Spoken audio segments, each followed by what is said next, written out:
I call to order the City of Littleton City Council virtual study session for Tuesday, June 30, 2020. The time is 6:30 or 18:30. All council members are present.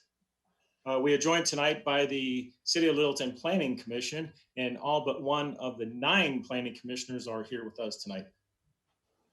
Our study session topic tonight is the Unified Land Use Code relative to development in Littleton's downtown area, also referred to as the football. Before turning the meeting over to the city manager, I want to do a few ground rules for everybody. I will ask planning commissioners and council members for questions that the consultant may be able to address during their presentation. Council, is similar to what we did last time. So it's for the planning commissioners that if you have a question that you would like to make sure that the consultants respond to during their presentation, that'll be in time when I get to that. Once the presentation does begin, if possible, if you could please hold your questions until the presenter gets to a break for questions. And it may be necessary that you have, if there's a slide that you want to know the slide number, that will help us get there. With 40 slides and at least 15 people with possible questions, we want to be as efficient with time as possible. Our goal is to allow all planning commissioners and city council members a chance to ask their questions so that everyone does have the opportunity to ask questions. I'm going to call on the individuals, planning commission and city council members if they have a question. And if necessary, after your question, if the response, if you need a follow-up for clarity, you'll have a chance to do a follow-up for that. It won't be a chance for you to ask a second question. It'll just be for a follow-up. And then once we get through everybody the first go around, then we'll do a second round of questions, and if necessary, a third round of questions, and fourth round, as many questions as we have. But I want to make sure everybody has an equal opportunity without anybody dominating. And let's see. And I think that is it. Mayor Pro Tem, would you like to add anything? Mayor Pro Tem Scott Mullen. Thank you, Mayor. Just real quick, I want to say I'm very much looking forward to tonight's conversation that obviously has to do with heart of the matter policy issues on the future thriving of Littleton. Because there are so many of us, let's try our best to be efficient with our questions and comments, and remember, please, to use those mute buttons. All right, thank you very much, Scott. And the Planning Commission Chair, Renicki, would you like to make a comment? Yeah, just quickly, just thank you, Council, for inviting us. We spent a lot of time so far on the Unified Land Use Code, and tonight will be probably a long session. Looking forward to the comments. Just also want to say, if I had one hope, it's that after tonight we have clearly can tell Kending Keast what our desires are for this rough draft that's coming out tomorrow. With that, that's all I have to say. All right, thank you, Mark. All right, so I'm going to go around just first. I'm going to call your name out. If you have a question for the consultant that you would like to answer during the presentation, just say so. If not, that's okay too. So I'm going to go ahead and start with Commissioner Mzahi. Do you have a question you'd like to pose at this time for the consultant? Yeah, I had a question. I saw the slides that was provided and attached documents that was provided. And one of the point of contention in previous meeting was that in downtown, we are not going to allow 4-story structure. However, some of the graphics that present 4-story structures are fairly compatible with downtown. And I wanted to ask the consultant, are they considering 4-story or that's off the table?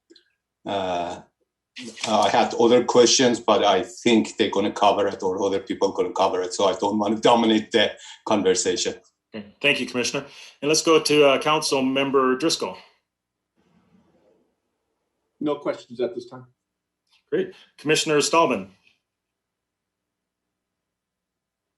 No questions at this time. Great. Councilor Elrod. Thank you, Jerry.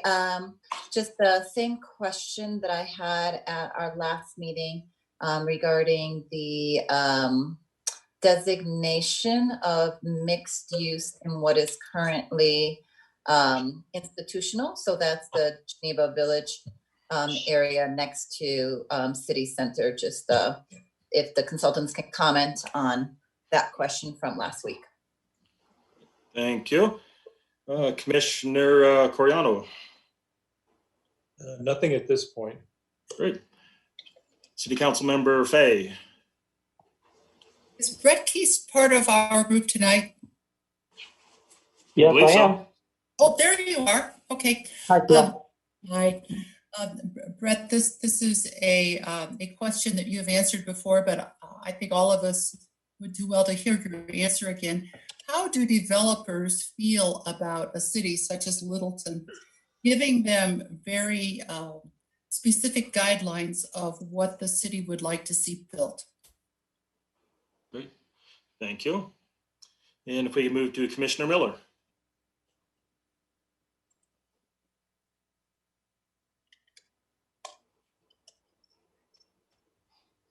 Okay, I'm going to move on to Council Member Grove.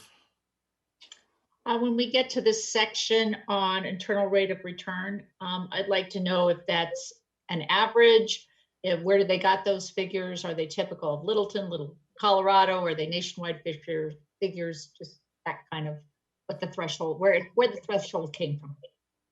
Great, thank you. Commissioner Miller.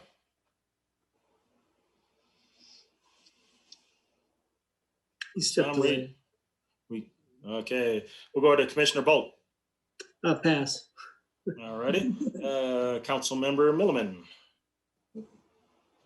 I have no questions. That was Kelly.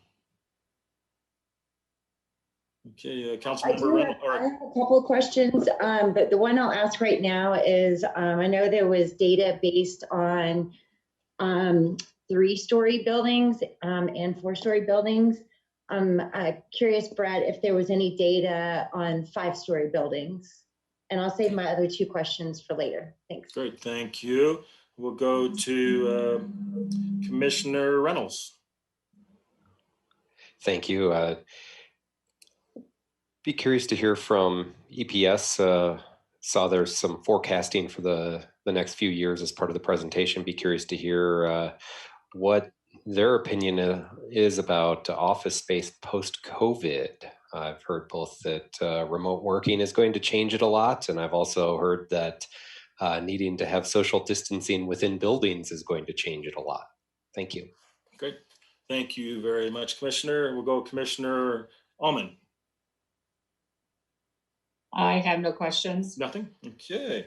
Then we'll go to Chair Vanicki. I'll wait till the presentation. Great, thank you. And Mayor Pro Tem. Yeah, thanks, Mayor. I have a couple questions for the consultants. The first is, what information is available to share with Council and Planning Commission tonight, not just on economic analysis, but also on fiscal analysis? And what I mean, of course, is that not all potential future developments in the downtown area are created equal in terms of their financial impact on the city as a whole. In particular, talking about sales tax, possibility for a service tax, et cetera. That's certainly relevant for me. Another question I have is that, obviously one of the bottom lines for the economic analysis is the parking ratio. And I'm just wondering, because, Ken McKees has been saying throughout, and I agree with this, that how we accommodate the automobile is a major character input. And to the extent that we are considering potentially more need for on-street parking, how do we balance that with the character we're trying to achieve? Is that even possible? Where do we put it? And related to that question, what kind of a subsidy from the city does that really represent to these developers if we require less on-site parking? Of course, the city potentially is going to have to pay to accommodate more on-street parking. So I'm curious about all that. All right, thank you very much. And Commissioner Miller, were you able to get your sound fixed? Maybe not. All right, and I have the question, and I did ask it last time, and that was for on the map that we have Will you be breaking it down into more zones so that we can, when we talk about DDT or one of the other type of blocks, that we can identify exactly which one we're talking about, whether it's north of Main Street or south of Main Street. Okay, with that, I'll turn it over to the city manager. The floor is yours. All right, thank you, Mayor and Council and Commissioners. Welcome. So I've been looking forward to this particular point in the process. I think EPS has got some pretty interesting information to share with us. This is a little unique in some of these processes here, certainly for Littleton. I hope we find it useful. I'm sure we probably will. But with that, I think I'm going to turn it over to Kathleen Osher and let her make some introductions here. So Kathleen. Good evening, Mayor, members of Council, Planning Commission members as well. It's nice to have you all together this evening. Just to make sure that we all remember, last year we adopted a comprehensive plan, and the number one priority coming out of that was to address the update of our regulatory framework. So in that process, we designed a unified land use code that was broken into 5 building blocks. As you will remember, that was an 18-month process of discovery. However, you expressed such urgency about downtown that we are on this slight detour of amending our existing city code. And that is a draft that will then redline and make edits in our existing code, and we'll release that tomorrow. It'll be open for public comment between July 1st and July 31st. And this evening, what we have is an analysis by EPS, Economic Planning Systems, to help guide us through what is feasible and viable in terms of the regulations that we've put together. So we are joined this evening by Brett Keast. All of you will remember Brett's incredible role in getting us to this point, as well as Nori Winter. So if we have questions that are broader than this analysis, we do have their expertise this evening. And then we're also joined by Tim Morzell and Andrew Knutson from Economic Planning Systems. And so Andrew's going to be running the slides this evening, and both he and Tim will be presenting the economic analysis. And they kind of know when they'll need Nori and Brett to maybe step in on some of those things. So as we get through the presentation and then questions, know that you have all 4 of those experts at our disposal this evening. So with that, I'm going to turn it over to, I believe, Andrew to at least get us underway. Thank you, Kathleen, and thank you all for your insightful questions. We will, I think what we'll do is move through the presentation and then highlight some of the questions at various points within the presentation. If we don't get on top of all of them at the end, we can revisit them, and that might be the most efficient way to move through the material. We have quite a few slides. Our goal is to move through the material in about 30 minutes, just to set expectations. And if for any reason we're lagging, we'll speed it up so we can get through. And ultimately, we want to hear comments and questions from the council and the commission. And so without any further introduction, I'll start sharing the screen.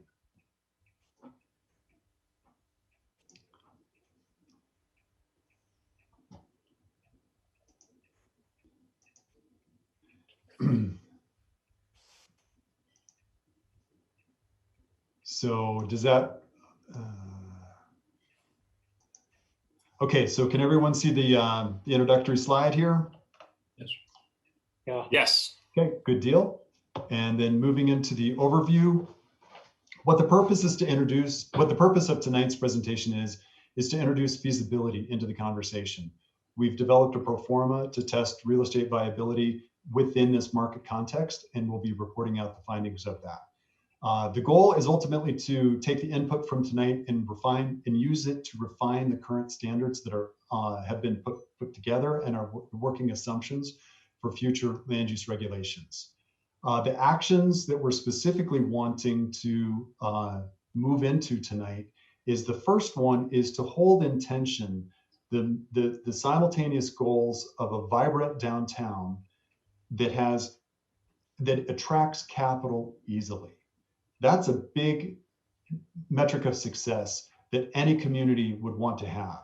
Can my downtown attract capital? If the answer is yes, that's a huge win. At the same time, can my downtown preserve the historic character that it has and have that as an enduring characteristic over multiple decades, even centuries into the future? Though that's the tension we're grappling with tonight, and we'd like everyone to weigh those competing goals. At the end of the day, we're going to collectively land at a point in the spectrum between the two kind of polar goals and define what's appropriate for Littleton. Also recognize the community input to date, and then ultimately provide direction to staff and the consultant team in terms of the optimal direction for downtown. This is about EPS. We've got about 45 staff members nationally, 4 offices. This happens to be our Denver office. We've got 12 people locally, and here's our lines of business. And we are focused on real estate economics tonight. Status update. All along, the goal has been to include or define land use regulations that will create greater clarity about what to expect. And the team has drafted these design guidelines that will continue to be refined. They are a draft at this point in the process. We have received initial direction from council. We have used that to build this feasibility model. We feel like anytime that a municipality retains EPS, if we don't push the envelope a little bit, you're not getting your money's worth. So we have pushed the envelope in a few places. You can let us know. Ultimately, you all are have been elected and appointed to guide the future of the city. So we are very good listeners, good collaborators, but that is in our nature as consultants, is to push that envelope a bit and help people understand the brackets of what if we go a little bit in this direction, go a little bit in that direction. Next steps are to incorporate this feedback and make further refinements to the zoning guidelines and land use development regulations.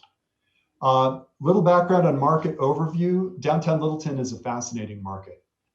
We have enjoyed this exercise, and what we have is a few slides on 3 different asset classes: multifamily, office, and retail.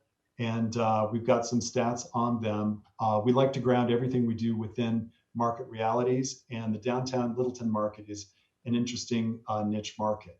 This is for Littleton as a whole. Multifamily starts since over the last decade, and this is in downtown Littleton. Downtown Littleton can attract capital for multifamily, which is significant. This is the rent levels, and we can see very strong growth over the last decade, from $1.10 a square foot up to about $1.70 a square foot. The forecast, based on an agglomeration of a variety of economic analysts and firms that have crystal balls, and all they do is look at the indicators that would help shape the future, are expecting a contraction in rents and then a recovery that's relatively flat compared to the historical growth rates. These growth rates are strong and consistent with what we see elsewhere throughout the metro area in terms of submarkets. This is fascinating. We've got a vacancy rate at right around 5.5% right now on multifamily. This is what we would consider equilibrium. This is where supply meets demand, and 5% accounts for move in, move out on a monthly basis. Not really constrictive in terms of the supply, but also would suggest that the market, you can build and expect to achieve your returns when occupancy rates are around 95%. Moving into office, this is the office construction within the Southwest area, and this is within downtown Littleton. Also significant in that downtown Littleton can attract capital for office. This is not common, doesn't happen everywhere, but it is happening to a limited degree in downtown Littleton. Growth in office rents, significant growth. We like to see this kind of thing. It speaks of a robust, healthy economy when we see growth rates like this. Vacancy rates, very interesting. Equilibrium for office is somewhere around 10 to 12%. So this is well below equilibrium. This reflects a very tight market. We did a little additional research on market conditions, and we compared Suburban corridors around the metro area. This is just this morning in response to some of the questions that came in. We also compared niche suburban downtown areas, if you will, including Old Town Arvada, downtown Littleton, Bellamar, which is kind of a new old, if you will, as well as Highlands Ranch Town Center, also a new development, but a concentration that tries to create some value similar to a downtown urban environment in the suburban location. And downtown Littleton is actually outperforming all of these sub areas in terms of office and retail. And multifamily is fairly uniform across the whole metro area. But I emphasize this because Littleton is in a position to because the market is drawn to this location, which is, how many historic downtowns are there in the entire state of Colorado? You can count all of them, maybe a dozen and a half. A historic downtown is a limited asset, and Littleton has one. How you preserve that asset, how you maximize that asset, how you make sure it's vibrant over decades, key questions. But it's starting right now from a good economic position. Just wrapping up the similar slides, retail, Littleton as a whole, retail growth in rents, $27 a square foot currently. Again, a projected forecast contraction in the near term with stabilization moving forward after a few quarters. Vacancy rates in retail, again, equilibrium about 10 to 12%. These are fairly low vacancy rates, which is what you want to see when you're looking for vibrancy. That's the background on the market. Moving into feasibility, this is, Tim, I'm going to ask you to take over in a couple of slides, but these are the different prototypes of what we've tested in the pro forma. I think you've seen this before based on the work that Nore and Kendall Keast has provided. These are the commercial building types that we've loaded into the pro forma. In terms of the focus tonight, it really is on the 5 that you see highlighted in the brown or boxed into with the brown text: apartment, live, work, mixed use, commercial, and office.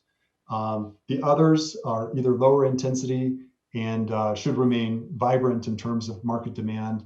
And this middle set, however, is where the mass and bulk is challenging. There needs to be enough allowance through the land use regulation to continue to allow development to occur without so much that we ruin the character that downtown Littleton offers today. The test, and this is one of the questions that came up from council, is the threshold at which we've determined the viability to move forward. We use 2 tests in most of our work. One is static, and it's a yield on cost. The other is dynamic, a time series measurement, which is an internal rate of return. We've relied on IRR throughout the rest of this presentation to simplify it and to make it, to enable all of us to get our arms around the material. IRR, in a nutshell, is a way of taking cash flows from year 0 through year 10. We've taken year 10 as a hypothetical sunset of the investment horizon. And year 0 has the negative cash flows in terms of the construction and development period. The balance of the period generally has the positive cash flows based on rents that will be received by the developer. You net them one against the other annually, and then bring everything forward to a present value. And then that becomes the measurement netted against a certain threshold to determine if things are viable or not. The IRR hurdle rate, you can see on the bottom of the screen with the lowest bullet, for tonight's discussion is 9% to 11.5%, depending on the asset class. Residential is the lowest risk asset because there's so much demand for residential. Every household through the metro area needs a roof over their head.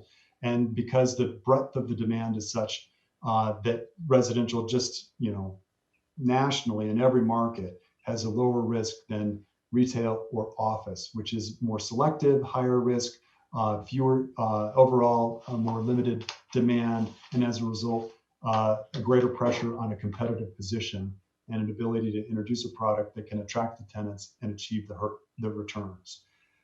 We can get into more detail in terms of how we've derived these thresholds, but perhaps we'll wait until Q&A to determine what the depth of interest is in that. For now, this is the last slide I want to touch on, and that's the model itself. We have a very robust model. This is something that EPS specializes in, and we have incorporated all of the various inputs that reflect the market conditions in Littleton today.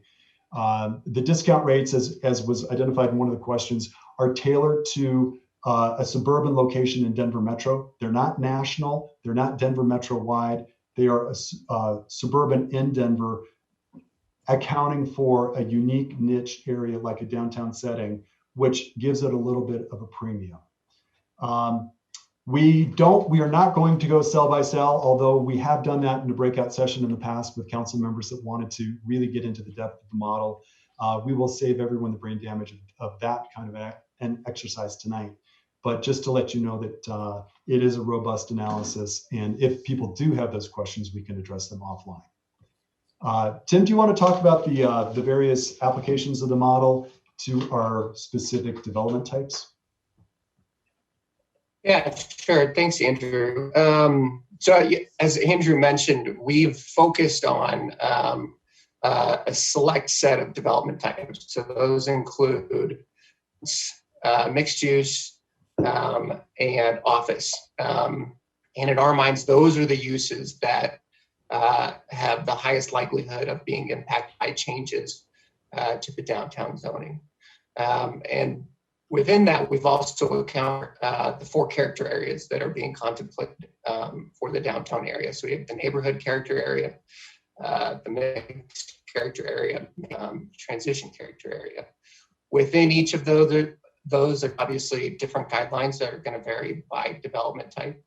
But the 4 that we're really focused on are going to potentially impact feasibility is going to be the build to zone, which is essentially the step back, the max stories within 20 feet of the property. That's more comparable to, that's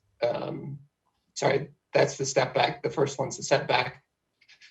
Max height, that's going to vary by building type. Right now, it's contemplated 4 stories in the mixed area and 3 stories in transition zone. And then also, obviously, a lot of focus on the parking ratios. Currently, for apartments, we have 1.5 spaces per unit, and we've run various parking ratios by development type. Andrew, if you want to jump to the next slide. I think there's flag. There we go. So this is, we worked with Brett and Nori and their teams to develop some hypothetical buildings that reflect what we're modeling. So this is our 3-story apartment type. It's going to have tuck under parking and surface parking, so you can kind of step in the back a little bit, and then it's going to be and also have that back on the 3rd floor. So that's set back a little bit from the street. If you want to jump to the next slide, that is really where we start to get into some of our financial analysis that we've completed. So, which is, as Andrew mentioned, we've run a whole wide range of scenarios. We've generally grouped those into our baseline. So that's going to reflect current requirements. We've run a scenario with reduced, that's going to be apartments. We've dropped the parking ratio from 1.5 spaces per unit. We run the step back the contemplated zoning accounts for the max stories within 20 feet of the property line as being 2. Within the reduced step back scenario, we are assuming you're able to build to 3 stories. So generally reflecting projects that have been completed over the past 4 scenario is a reduced parking scenario and a essentially higher building height scenario. So just looking at this property type, this 3-story tuck with surface parking apartment property type. Running it through our baseline scenario, we're ending up with a IRR that's below our target hurdle rate, roughly 9. With that reduced parking adjustment, we're able to bring project performance above our hurdle rate, so essentially indicating that the project pencils. Focusing on the reduced step back, that doesn't have as big of an impact as the parking adjustment does. Then allowing the building to build to 3, in this case, results in a project that is below our hurdle. So not as impactful as that parking ratio. And then finally, the combination of the two brings us up to a rate of return above, so that would also pencil. If we want to jump to the next one. There might be a little bit of a lag. So the other, okay. Yeah, just a little bit of lag, but it's up here. So the other tuck under surface apartment property type that we wanted to run is this 4-story, obviously shown with the step back on the 3rd and 4th floor. So continuing to carry through the surface and tuck under parking. Jumping to the next slide, running this project type through our model, that additional height does result in a project that's generally feasible under the various plan. Although important to point out that under the baseline and under a parking of 1.5 spaces per unit, we're not quite hitting our target, although it's close and within the general margin error for a model like this. So we've run through, obviously result in a project that is able to move forward. Next slide. Okay. The other project that you've seen in downtown, similar to the Littleton Crossing apartments. So we refer to this as a podium. It's going to be 3 stories of units over 1 story of podium, generally occupying the majority of a parcel. So you have a large chunk of the pie by surface parking. The next slide has a summary of how that's performing. Under our baseline, which again assumes that 1 spaces per unit, and the step back, the 2nd story, we're resulting in a project that's below what we've outlined as a target IRR. Similar to the 3-story surface and tuck under project, reducing that parking requirement brings the project. Again, similar, the adjustment to the building height is less impactful, and the combination of the two, obviously, we're able to get a return well above what we're targeting. Moving from apartment to the next development type that we've modeled, this mixed use development type. So essentially, the way we're generally thinking about it, we have residential units on the upper floors and commercial space, the 1st floor. Although that could vary, you could have a mix of retail and office. This analysis, we've modeled a mix of retail or office and residential space. So you can see, that those contemplated zoning guidelines area across the top, and then looking at those other key factors that we're modeling. So that max stories within 20 feet of the property line, max height, and then obviously ratios with the residential at 1.5 spaces per unit, retail at 5 spaces per 1,000 square feet, and office at roughly 3.3 spaces per 1,000 square feet. And also one other thing to note on that slide, important to note with the max height, that does vary based on who you are. I think we're currently contemplating a maximum of 4 stories that would be permitted within the mixed use character area that generally lies between Church Avenue, over Almo, and is north of Berry Avenue. So we can go to the next slide.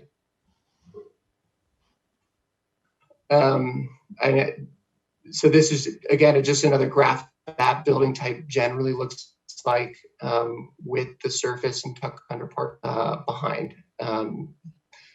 So fairly similar to that 3-story apartment project we modeled, but with incorporated on the ground level.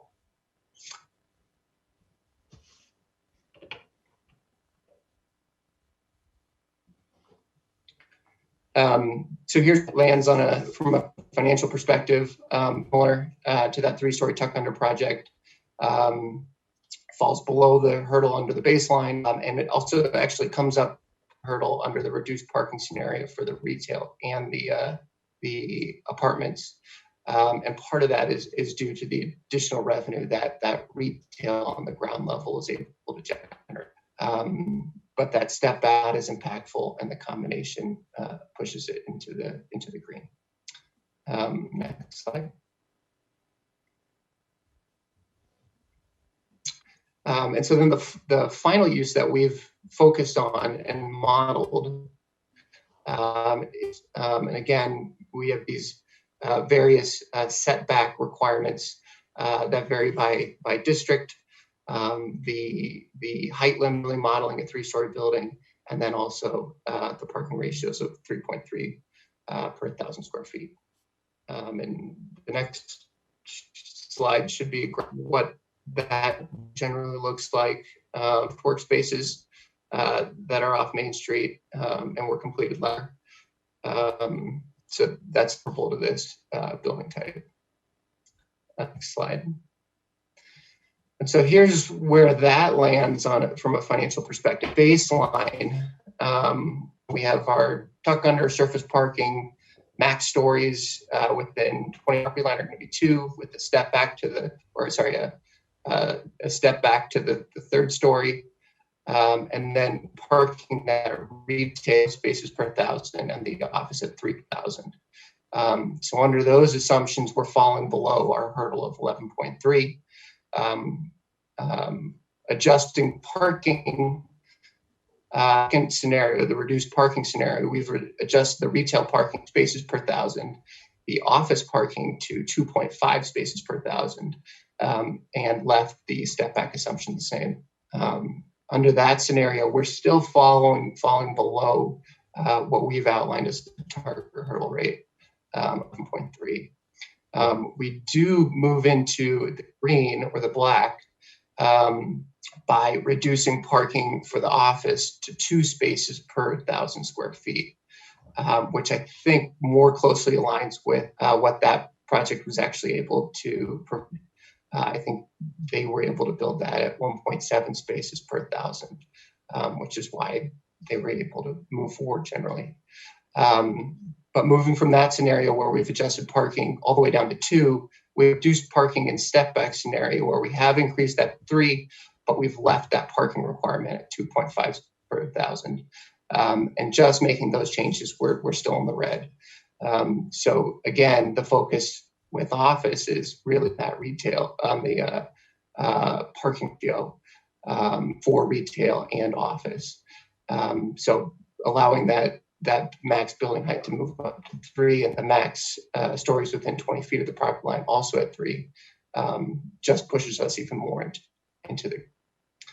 And I think that should be, I think we have, Andrew, if you want to jump in, give a summary of some of these key conclusions that we've identified through all this. Good deal. Happy to. Thank you, Tim. We've got about 4 slides left. And the conclusions in general, feasibility is sensitive to parking requirements across all land use categories. The building height and step back requirements are important to maintain the historic character of downtown Littleton. And the step back has less of an impact on overall financial feasibility as compared to the parking ratios. Also, it was noted by the team in preparing this analysis that the step back got quite a bit of feedback from community residents as a positive thing. So depending on land prices, development feasibility may require additional building height or building mass or lower parking ratios in certain parts of downtown. The The projects achieve feasibility with a maximum building height of 3 stories and the recommended step back requirements right in the Main Street area. And Main Street seems like it's where there is the greatest need for maintaining architectural character. The larger point throughout all of this is that rooftops drive the retail and the restaurant activity. If you don't have rooftops, you're fighting for inflow, if you will, and inflow has a lot of different options. And inflow are people in their cars that can drive to whatever submarkets they might be interested in. Dollars that are residing right in a submarket are already captured, and the rate of capture of those dollars within the immediate shops and restaurants goes up. So we do just generally, rooftops portray a vibrancy and an immediate captured market already if you can get them. Key findings around parking. Lower parking requirements does facilitate a range of development types in downtown. What is the right balance of parking requirements is the key question. That's kind of the $64,000 question we're grappling with tonight.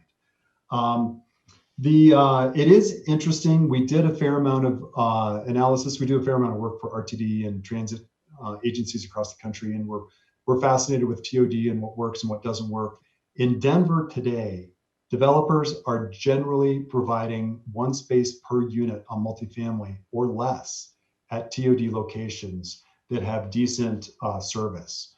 Littleton does, it's very unique. Littleton service, Littleton TOD is very strong compared to TODs that we see throughout the metro area as well as nationally. It's working really well. It's got close proximity, it's walkable. The quality of the built environment is such that it supports pedestrian activity.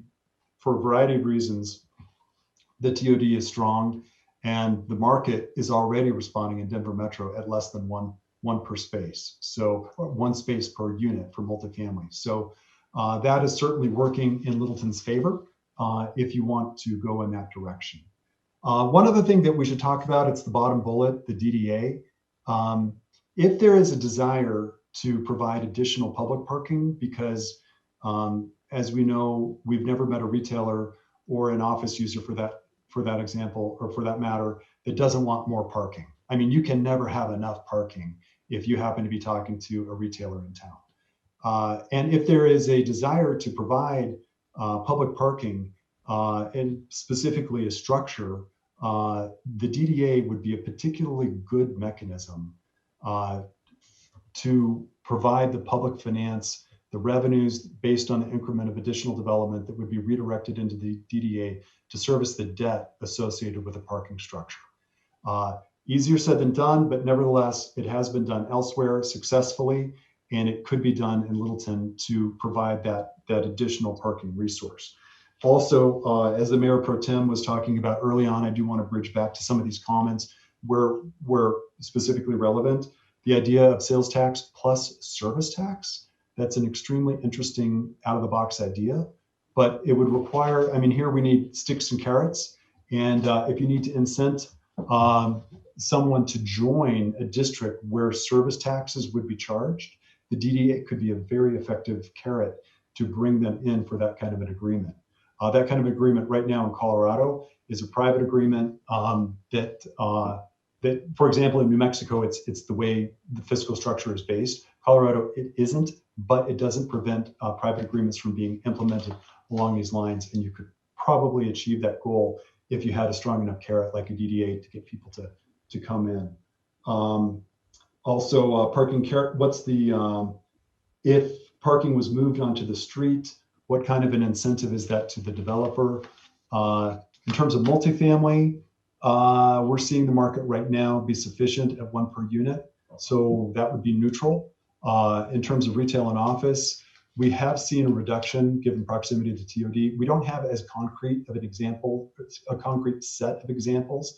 And so it's not as clear that on the commercial side, they're willing to take less, but it would be, that could be theoretically also offset in terms of those developers on commercial properties paying into that DDA and the DDA helping cover that parking expense.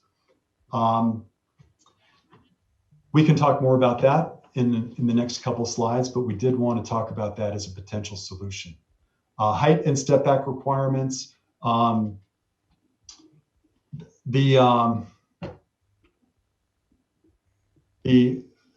Just moving through down to the approach, identify downtown areas that may be appropriate for additional height and lower step back requirements.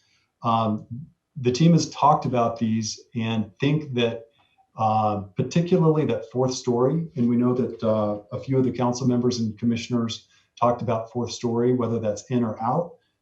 We think that it's ripe for discussion and continues to be a helpful topic for discussion. And it may be a question about looking at things differently between north and south. On the south side of downtown, there's even closer proximity to the station in terms of the TOD to alleviate pressure in terms of the walkability and parking needs, but also larger lots and perhaps more flexibility in terms of architectural character.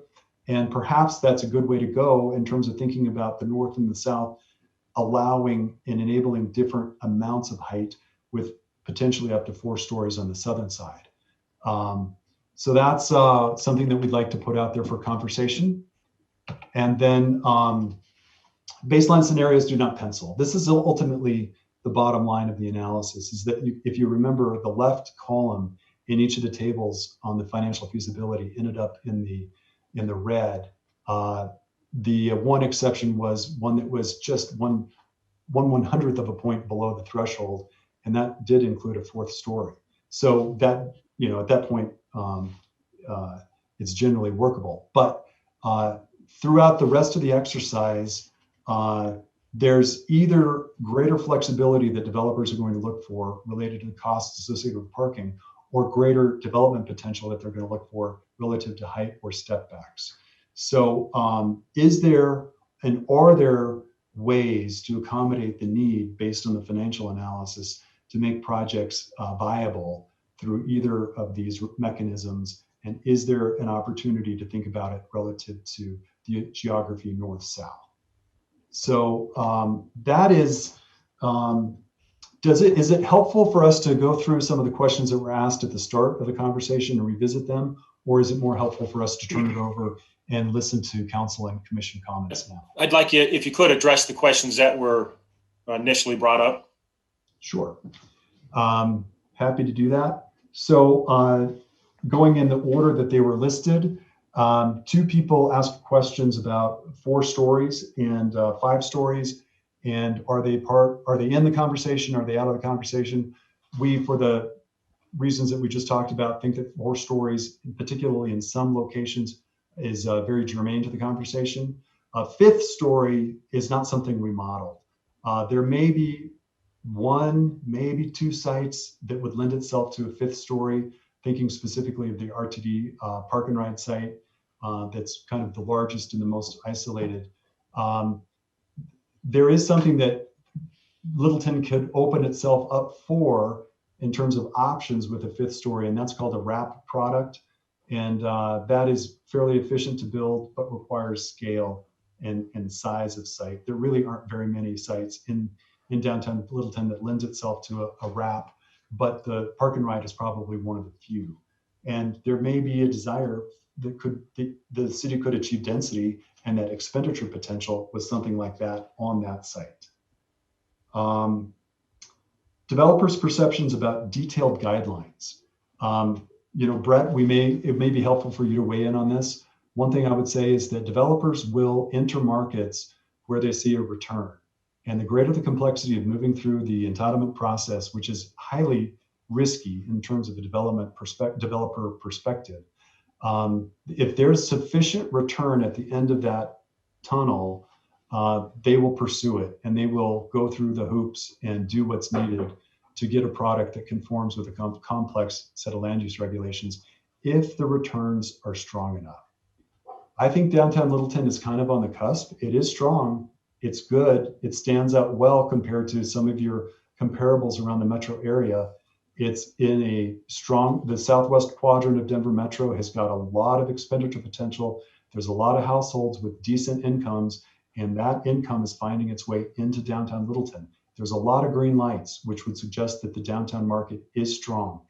Whether it's strong enough, that's exactly what we're dealing with tonight, is how strong is it relative and how complex can the city make these regulations?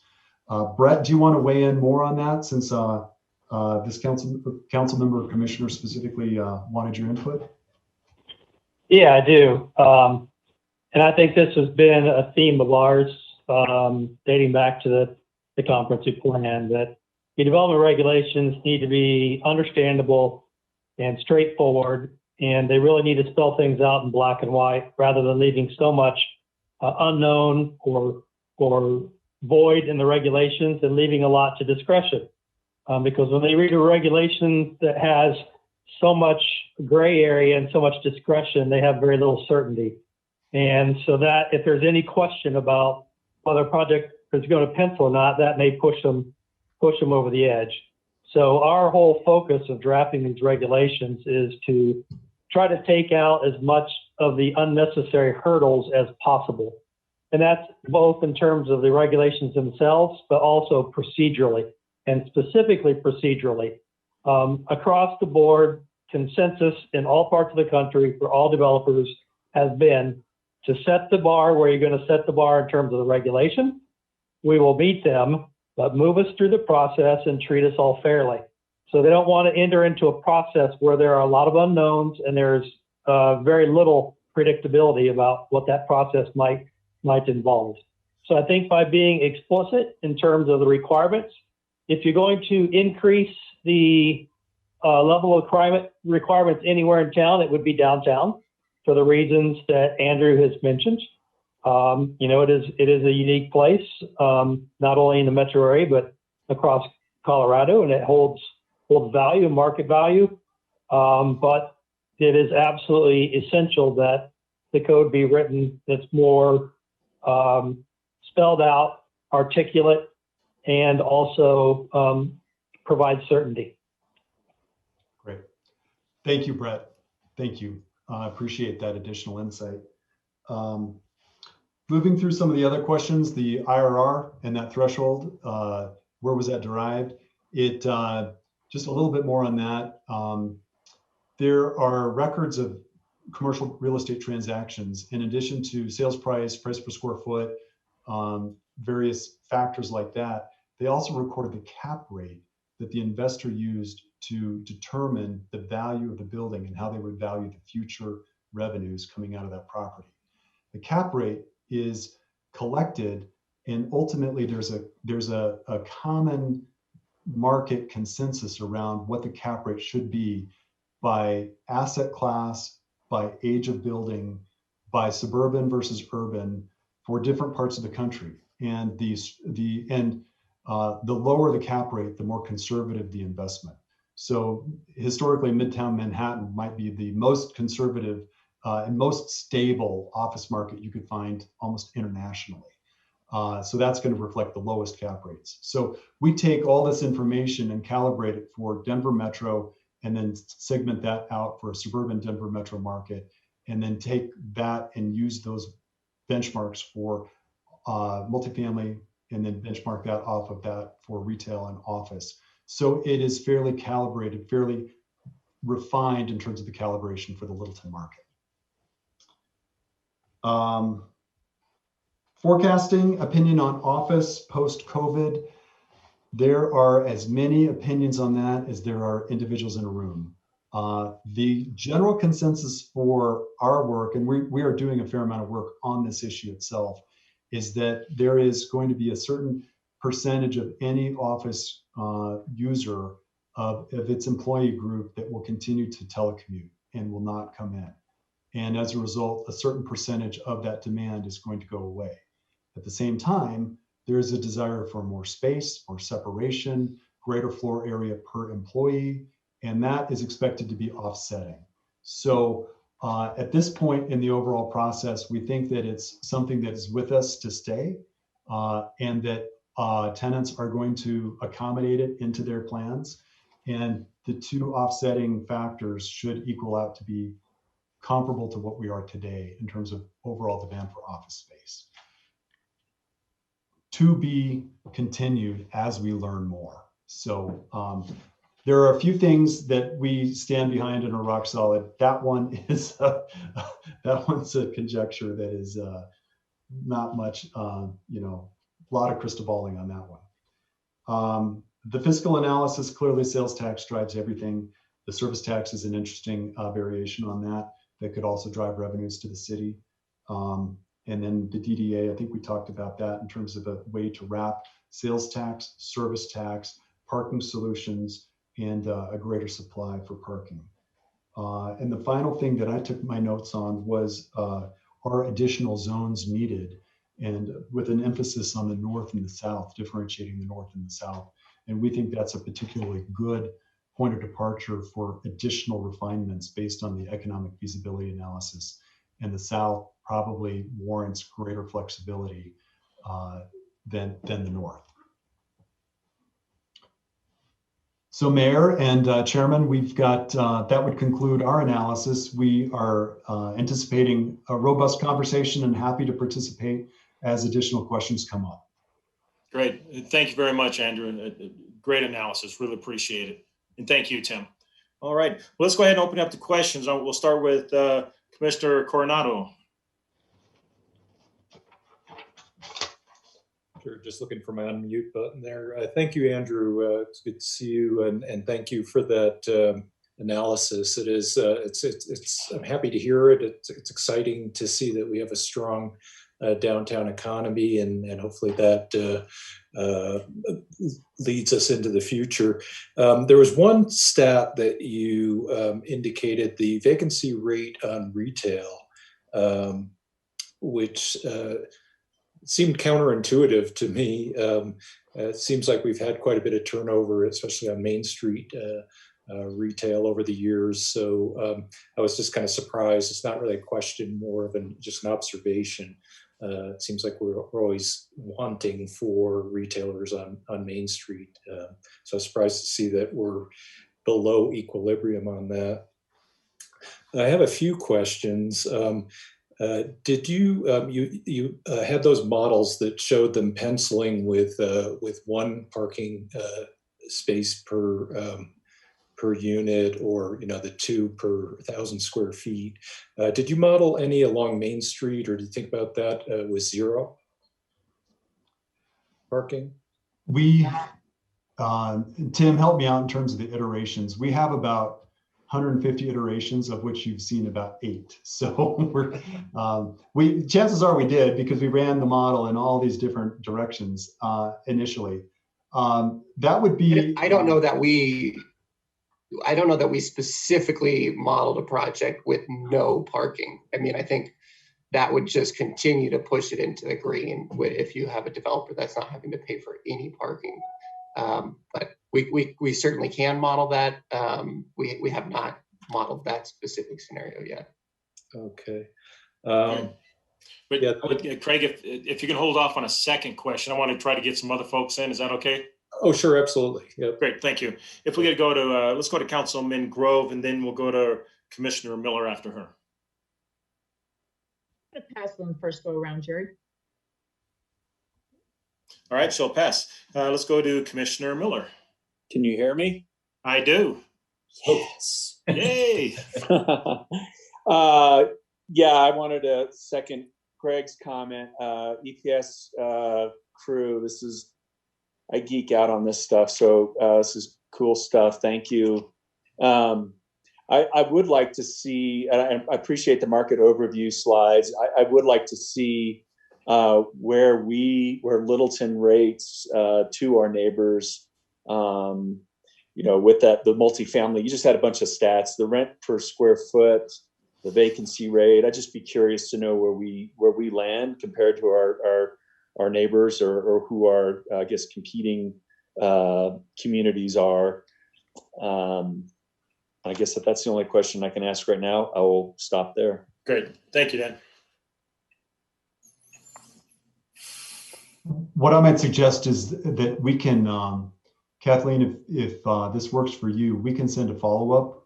We have a 10-year history on 9 different submarkets throughout the metro area that we pulled this morning, focusing around the downtown Littleton as comps related to downtown Littleton. And if you're looking for that detail, it's available, and we can give that to you. In a nutshell, it does look like downtown Littleton is generally stronger on office and retail than some of these other submarkets, and very much in line, and no one really stands out on the multifamily. It all kind of blends in on that particular land use type. Good. Thank you, Andrew. Appreciate that. Let's go to Council Member Milliman.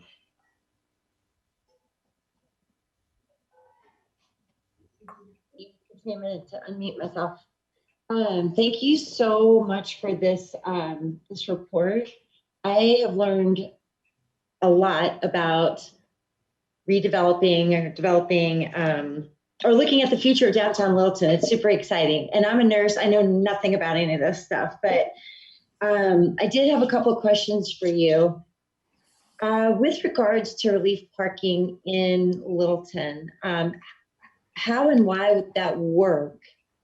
How would it be successful to our city? And what other, I know you talked about downtown Denver, let's see, that they've even gone down, well, I can't see my notes now. With regards to parking, what are the other communities surrounding Littleton, aside from Denver, that are similar to us? And what are they doing with their parking requirements? So generally, we're seeing communities lighten up parking requirements for sites that are in walking distance of TOD, or that are within TOD designated areas. Most municipalities and counties, for that matter, if they have the opportunity, we're seeing those drop down. We're seeing them, and it's always interesting to find, what is the public sector doing, and then ask the same question about what the private sector is doing, because sometimes there's not a lot of, sometimes the cities do that and the private sector continues to provide as much parking as their clients want. And on the residential side, we're seeing developers go down to about 1 space per dwelling unit and that's for Denver Metro TOD, because there's different appetites around the country. And, if you're on the coasts or whatever, the standards are going to be different, but that is grounded in the Denver Metro examples. Great, thank you. All right, if we could go to Commissioner Bolt, and then we'll go to Mayor Pro Tem.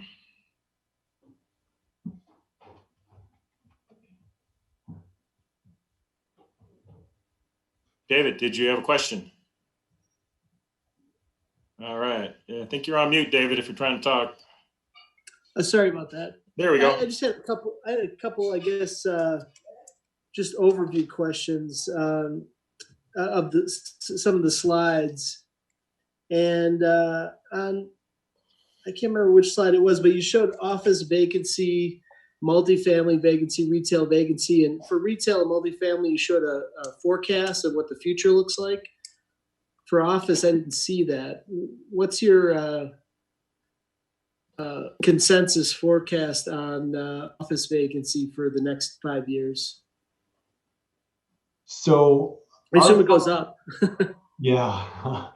Our firm has been retained by some significant players in the office market on a national basis to answer that question. And we are, it's a sizable contract. It's based out of our Bay Area office. And it is, well, and actually it's been covered by the news. So I can tell you that Facebook is the client, and Facebook is wanting to know for its office requirements, and they're looking nationally as they move off the West Coast into additional hub quarters, we call them, not headquarters, but hub quarters within the country. They're wanting to know what office conditions look like and where it's headed. So in the briefest of nutshells right now, we do think that it's going to remain kind of on a flattened trajectory compared to the past, not strong growth, but not a cratering. We don't forecast a significant contraction in demand just because we do think that at the end of the day, corporations are going to want access to their talent. They're going to want knowledge sharing. They're going to want knowledge management, knowledge transfer, particularly and this is a little bit of a personal anecdote. We're having our challenges with new staff and getting them incorporated into the culture and training them. And it just is so much easier when it's face to face. And I think that when the current conditions in terms of COVID subside, that corporations will want to return back to that, with some employees continuing to remote work, but then with the greater need for social distancing within the suites. So that's our findings to date.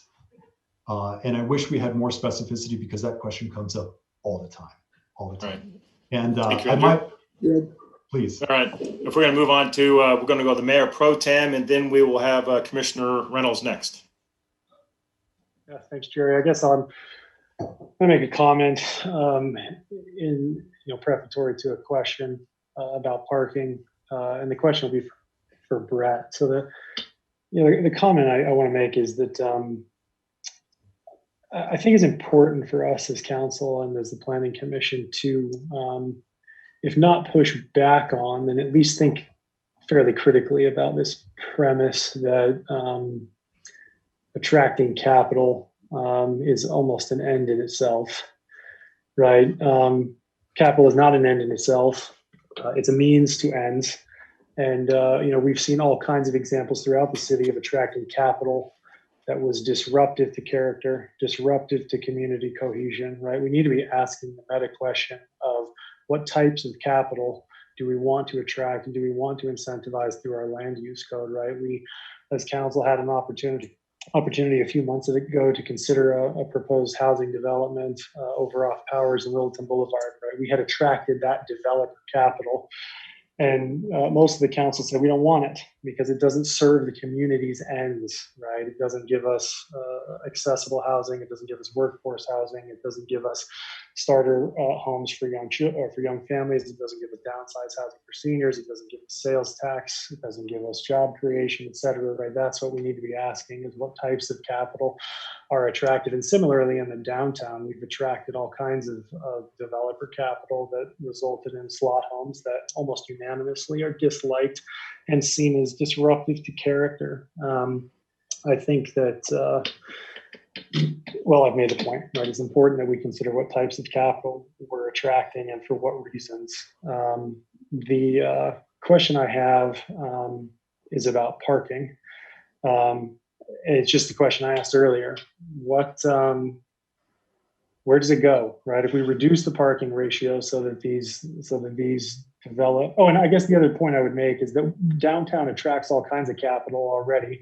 It may not be developer capital under the proposed land use code the council's considering, but business capital is coming into downtown all the time. There's a thriving business community in the downtown already, bars and restaurants and boutiques and so on. So the question I have about parking is, if we reduce the ratio, where does it go, right? Because character is not just one building. It's not even just one block of buildings. The downtown area as a whole is a character unit. And if we move parking off-site onto the streets and into structures, how much, first of all, are we going to have to provide? How much of the geography is that going to take up? How is that going to, I assume, negatively impact character? Because as Brett and his colleagues have said throughout, again, right, how we accommodate the automobile is a main factor in character. We don't just want downtown to be a big parking lot because we're incentivizing developer capital to come to the downtown and build multifamily housing for rich people that does nothing to enhance the community character, sales tax, the types of housing that we need, and so on. So the question is, why do we want to attract this capital in the first place? Where does that parking go? And there is a public subsidy question here about how much is it going to cost the city or a DDA to expand that parking? Why do we want to take on public expense to make $750,000 townhomes in the downtown? So that's a long question, but I'll let Brett take it. Thanks, Scott. well, and I think Andrew can probably weigh in on some of this as well, but you raised a lot of very good points. And to me, it really comes down to ultimately a policy decision. Land is one thing that we're not creating more of, and there is a demand for it. And the question is, what do we put on that land? Do we put, buildings or parking?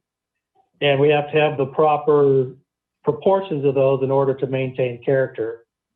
The thing that probably could disrupt the character of downtown the quickest would be a series of surface parking lots. So this whole question about, financial feasibility or viability of these properties is entirely germane to this conversation. We have to figure out how parking can be provided. We've just seen the presentation where there are very strong sensitivities to parking and building height. And so that's the question that we've been wrestling with back and forth with council members is, where do we draw the line? So I think that will continue to be the question.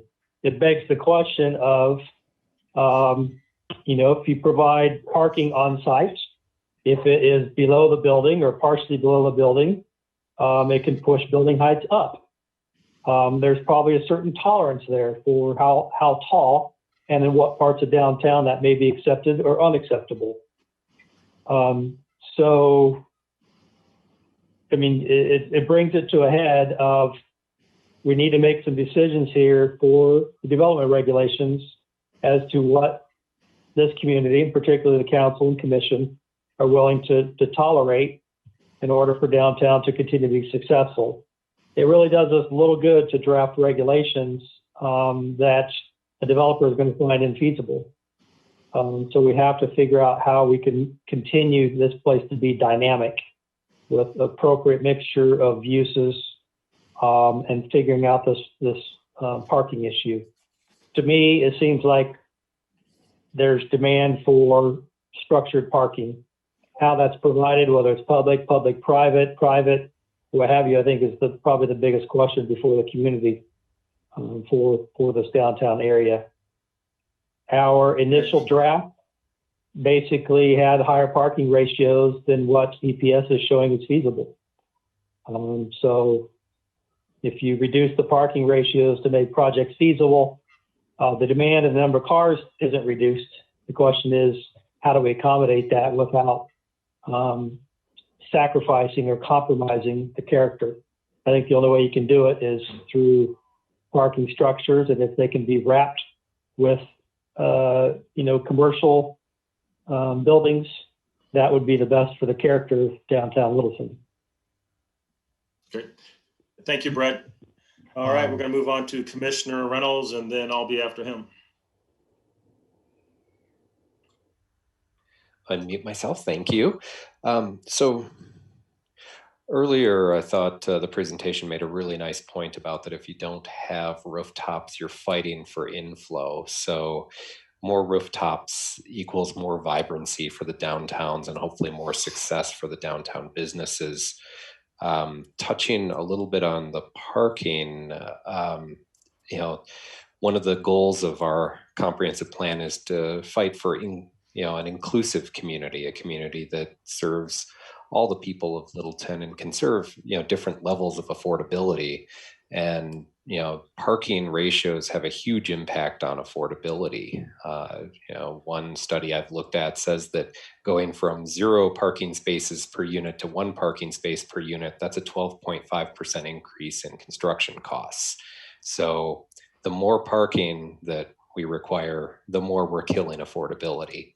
So providing parking elsewhere, either through wrapped buildings or parking structures, isn't necessarily subsidizing expensive condos. It might be helping us achieve goals of affordability and inclusivity. One thing that my question, I guess, is about residential projects, and this may not be one we can answer tonight, but residential projects may pencil for a developer, but they may not pencil, financially long-term for the city. However, is that offset by proximity to downtown, the light rail, and kind of the synergy there with the existing businesses? It's a complicated question about fiscal burden, and I'm not sure. There's enough moving pieces in the question that I'm not sure I could be able to weigh in right now with something that would be helpful or reliable. But I think your point is that, are there efficiencies that alleviate the burden on the city's fiscal demand with adjacencies and synergies? And the short answer would be likely moving in that direction of synergy, where you have more utilization, more yield out of the land with greater number of people using the same parts of the infrastructure, does reduce overall net fiscal demand per person or per household. That's about as far as I could take that. No, thank you. That was a great summary of my rambling question. Thank you very much. All right, I'm going to take the next question for myself, and then after me it will be Commissioner Allman. And mine's not really a question, it's more of a statement. And a great feasibility study. I've read plenty of those in my time, and that was a very good one. I really appreciate it.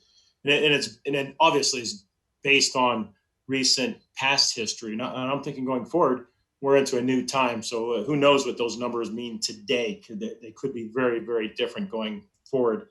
I guess I'm more focused on not so much on attracting developers to Littleton right now. I'm more focused on preserving the look for what we want possible developers in the future to bring, based on what the Littleton wants, not necessarily what let's build this so that we can have developers come to our city. And I'm thinking bigger is not necessarily better. So I think as we go forward, and this is to all council members and staff and commissioners, that as we go forward making our policy, there's been properties in the past that where we had a developer come in wanting to do something. It would have brought in a lot of tax money. That's for doggone sure. But the planning commission passed it. Planning commission denied it. City council passed it, but then it went to a vote of the citizens, and the citizens denied it as well. A few years later, we ended up getting another development that came in, and it's been very desirable for the city of Littleton. It happens to be Breckenridge Brewery, which also has Angelo's and that nice and the sun down there. So I don't think it's necessary that I have to feel aggressive that we got to do something today so that we can hurry up and have developers come in.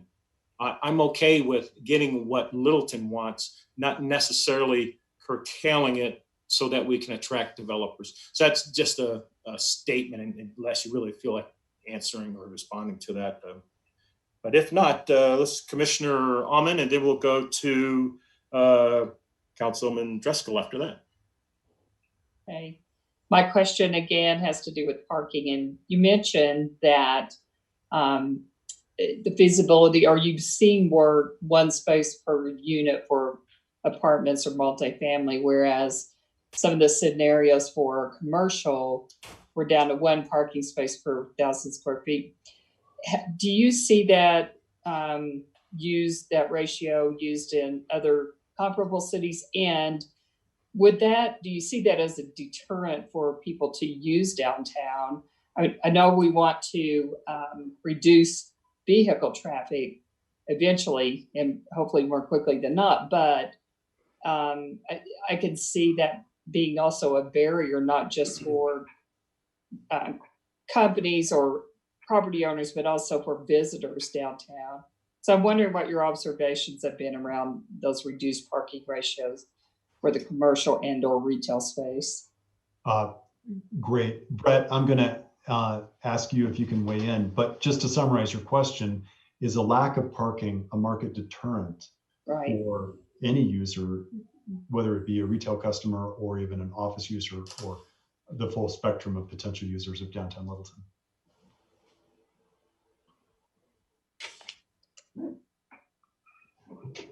Did you say that to me, Andrew?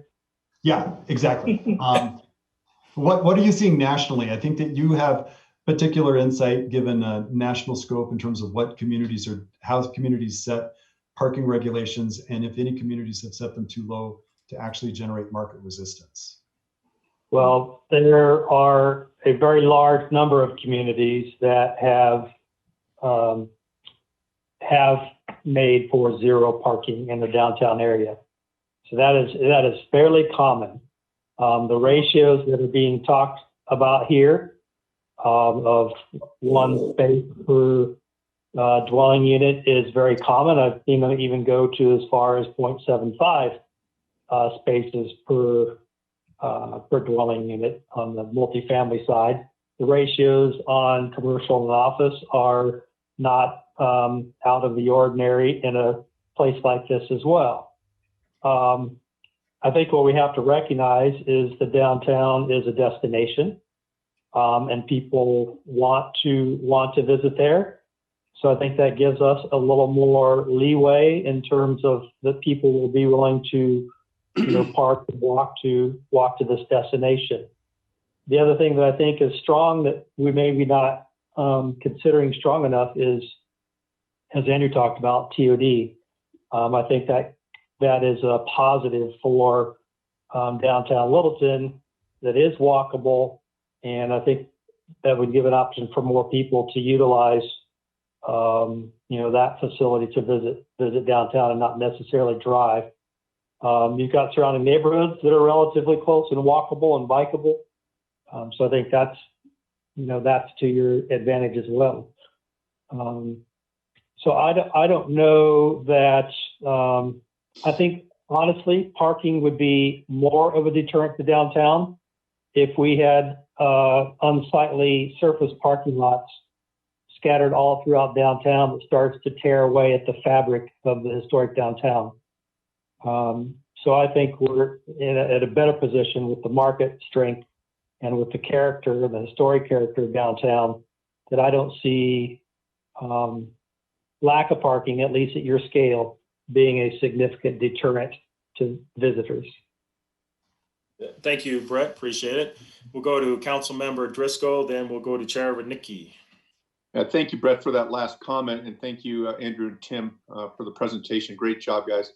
This is not new to council, how I feel about parking downtown. This obviously is swallowing up a lot of our time. And tonight,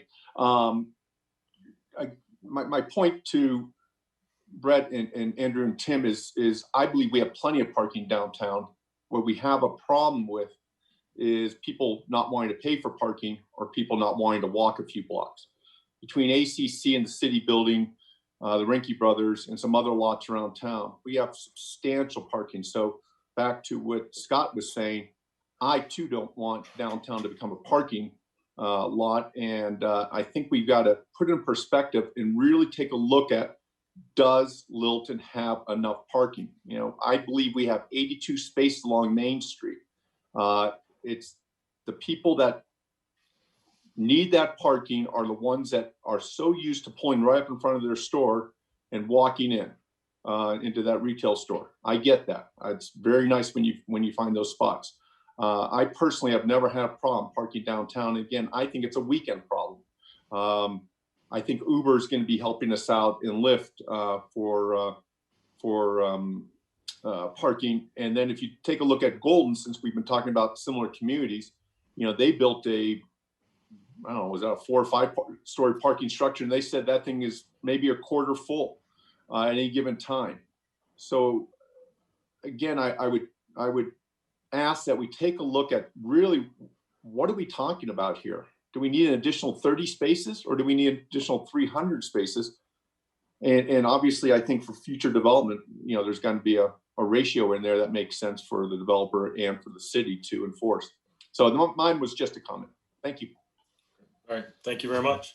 All right. We'll go to Chair Radnicki, then we'll go to Councilmember Elrod. I'll save my parking question for round 2. I want to talk a little bit about existing zoning. We basically have 4 zoning districts in our downtown area, quite a bit of R5, CA district, a little bit of B2, and actually a little bit of B3, which is allows some pretty heavy duty development. So in all those districts, the use by right, the densities allowed, the heights allowed far exceeds most of the buildings that are on those sites in those particular zoning districts. What is happening for Littleton, it's happening Littleton speed, let's say. There's quite a bit of development happening north of Main Street. When that area north of Main Street runs out of available lots, development is surely going to happen south of Main Street. There's already a development happening or going to happen in and around the McDonald's restaurant. So my point is, Littleton is developing now. And my question is, why the rush? If I were the typical Joe or Jolena living in Littleton, I'd say I'd have two questions. Why is the rush?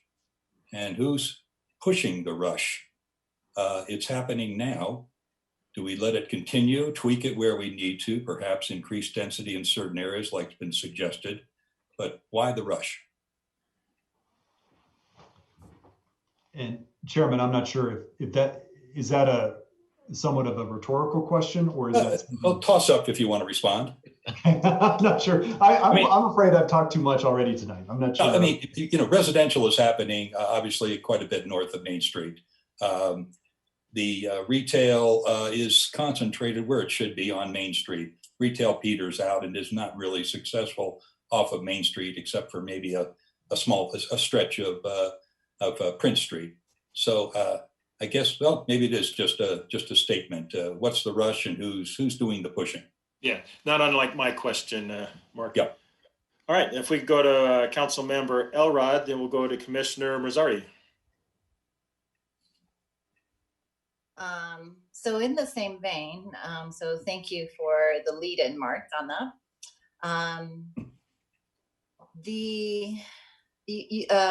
Andrew, you had made a comment earlier, and I just want to understand the basis of this comment.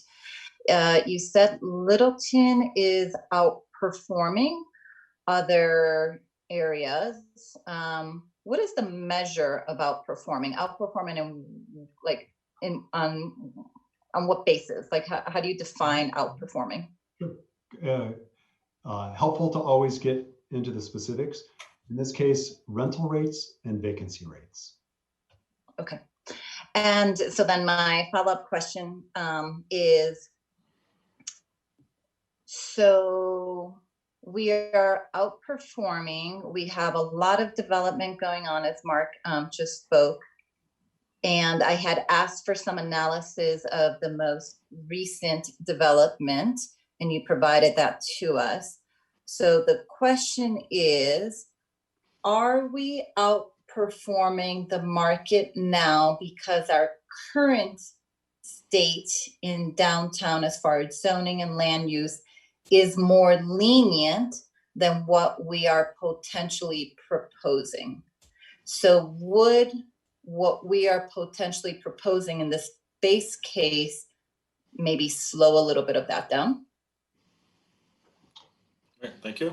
And, Tim, maybe you can help weigh in terms of the pro forma analysis on the different types with and without the step backs. Yeah, I mean, we obviously referenced some of the recent projects that have been completed when this modeling exercise, and paid close attention to their parking solution. For example, Littleton Crossing, they were able to park at 1.27 spaces per dwelling unit, I believe. And workspaces were at 1.7 spaces per 1,000 square feet. So both those projects were able to park below the current requirements for a range of reasons. But I think to your point, if we were to simplify the code and stick closer to the parking ratios that are dictated by the code, I think you may see a slowing in the number of projects that are able to continue to be feasible in and around the downtown area. Good. Thank you very much. If we're going to go to Commissioner Mazzardi, and then we'll have Council Member Fay. Thank you very much. I think it was a nice presentation. And I think with some of the policies that being considered, it's good to understand the feasibility and viability of the development. I think maybe I'm a little bit confused regarding getting back to the parking.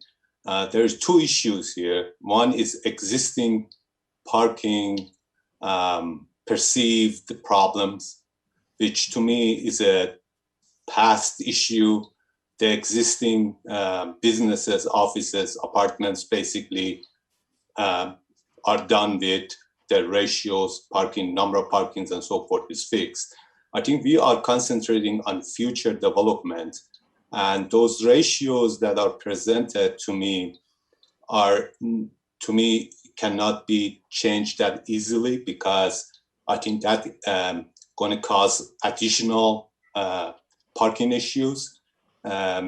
So what I like to see is comparative analysis of parking ratios in Denver metro area, similar communities like Broomfield, Arvada, Golden, Boulder. I don't agree with apartments, for example, to have a ratio. I think that has typically by number of bedrooms. Again, for retail, we might consider to have that lower, but I think for apartment, multifamily, or office, we should not compromise on number of parking that's required, because that's going to cause more problem in future that's going to solve. And we should not just attract, I agree with Mayor Pro Tem, that we attract developers just because they want to develop, and we think development for sake of development. But to me, they have to support their own parking. And just for information, we have looked at two areas that they considered underground parking. And in Littleton, especially downtown area and vicinity, it's very hard to put underground parking structurally, geotechnically, and because of the encroachment to other buildings, any kind of excavation, be it sheet piling or soldier piles and so forth, is very destructive and very costly. So I don't know if you consider that as part of your analysis. Thank you. All right. Thank you. All right. Thank you very much. We'll move on to Council Member Fay, and then we'll go down to Commissioner Stallman. A couple comments, and then I have a question for Mark. The TOD is that whole concept is based upon there being mass transit, and we have even less of it in Littleton now than we did. When I came here 30 years ago, there was a lot more than there is now, and we didn't even have light rail yet. An example of how that impacts parking is Littleton Village. So there essentially is no mass transit that goes anywhere near Littleton Village. It has a parking ratio for the multifamily that means there is not enough parking. And so where those people park then is in the single family residences, including the 40-year-old or older Oak Brook. And so those single family previously not parked up streets become parked up with the overflow parking from the new single family housing. And the baseline of that is it destroys community character. But that's since our big thing with Envision is community character, that's one thing we want to be careful of what does skimping on parking in one new place do to existing neighborhoods. Then Mark, my question for you is what might be the downstream impact of increased density on things like traffic, which number one in our Envision survey last summer, and on existing stress on infrastructure, which you and often bring up. Thank you, Carol.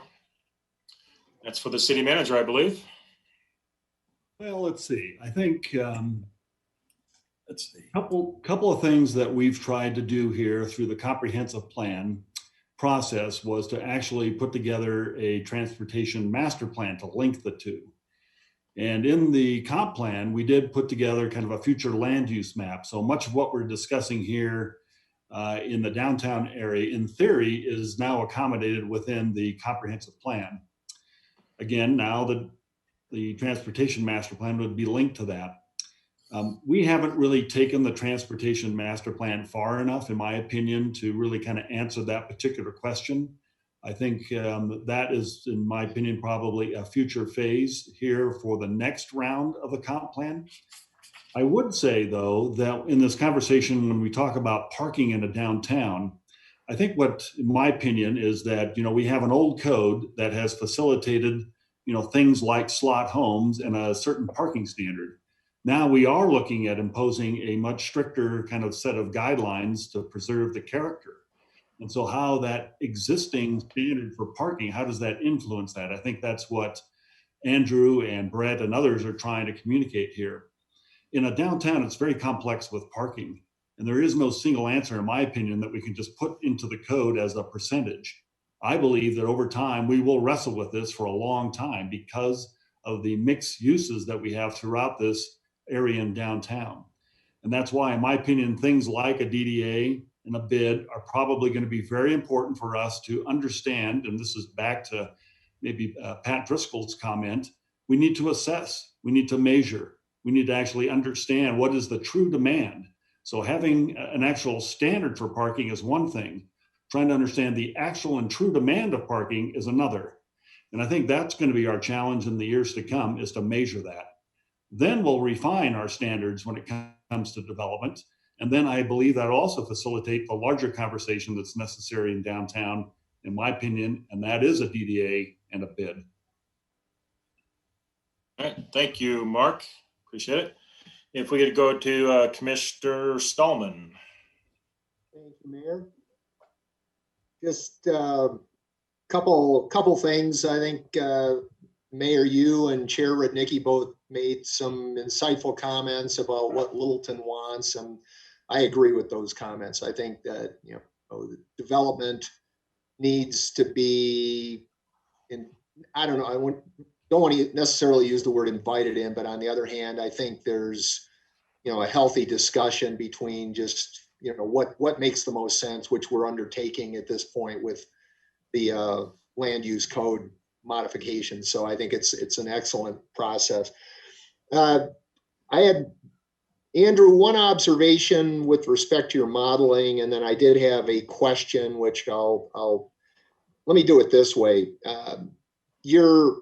Certainly your model does look robust, and I agree with a number of the assumptions or the process methodologies, I should say, that you're using. At the end result, though, you're still looking at single point estimates as far as whether a particular version of a project, quote unquote, pencils. There are some other software packages that run probability simulations on model inputs to get probability distributions on model outputs.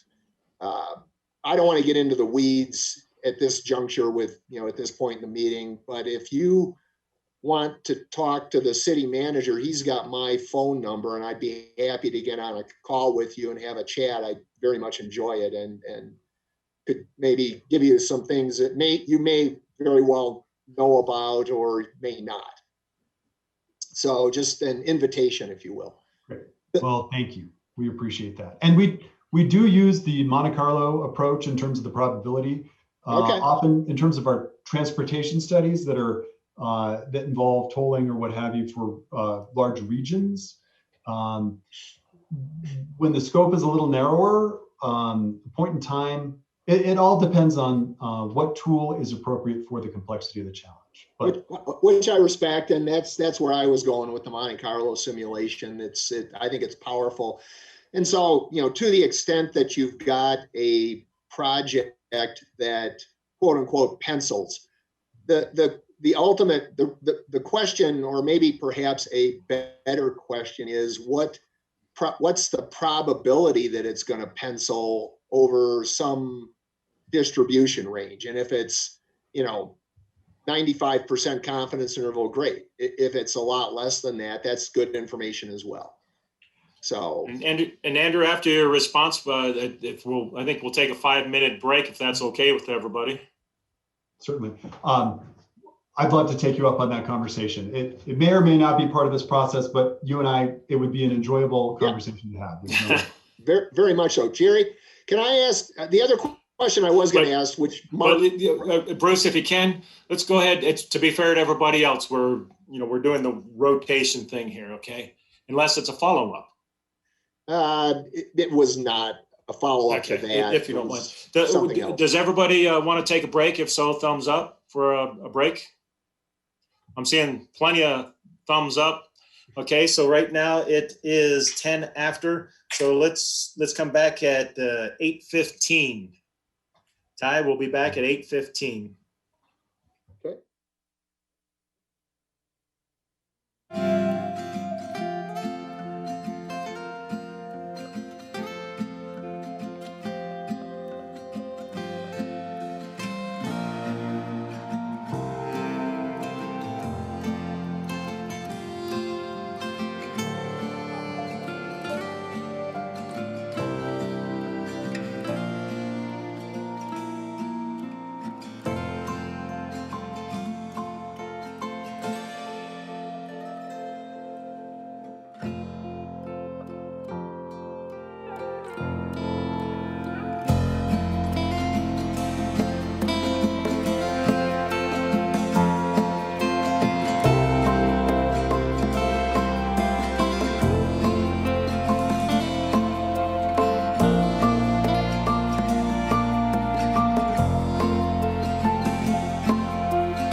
welcome back.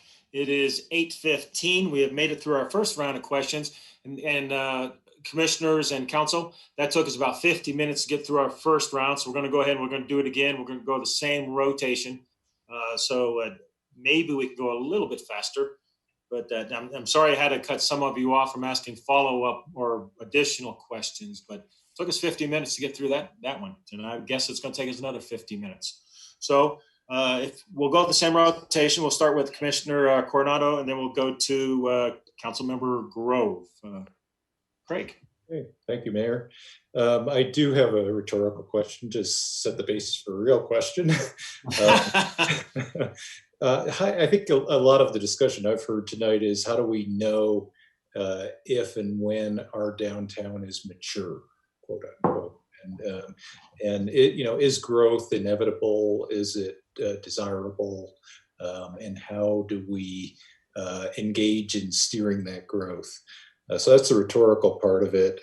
I guess the question for Andrew and Brett, or in your analysis, the downtown is a football, as the mayor described it. It's a fairly large area. It's not just Main Street. In your analysis, did you see any holes in that football that are sort of looking for, I guess I consider opportunity areas, areas that might be institutional, where they might want to support development, areas that are underutilized, or in my interest as a landscape architect, areas that are lacking sort of open space that supports a more vibrant downtown? Good question, Tim. I'm going to ask you to weigh in on this also, but in a nutshell, growth is not inevitable, and it is a matter of managing it such that it can continue to flow.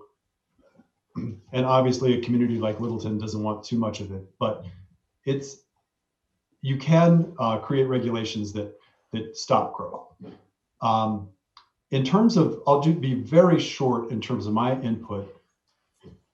We would suggest that the southern side is more of an opportunity area that would lend itself to perhaps greater leniency, and the northern part probably warrants greater regulation. Tim, would you add anything to that in terms of various blocks or various subparts of the downtown area? No. I mean, I think that's right on. I mean, I think it's really important for zoning guidelines to respect the historic character of residential homes. Great, thank you. And there may be more opportunity to the south, but I think you hit the nail on the head, Andrew. Okay. Thank you, Councilmember Grove, and then we'll go to Commissioner Miller.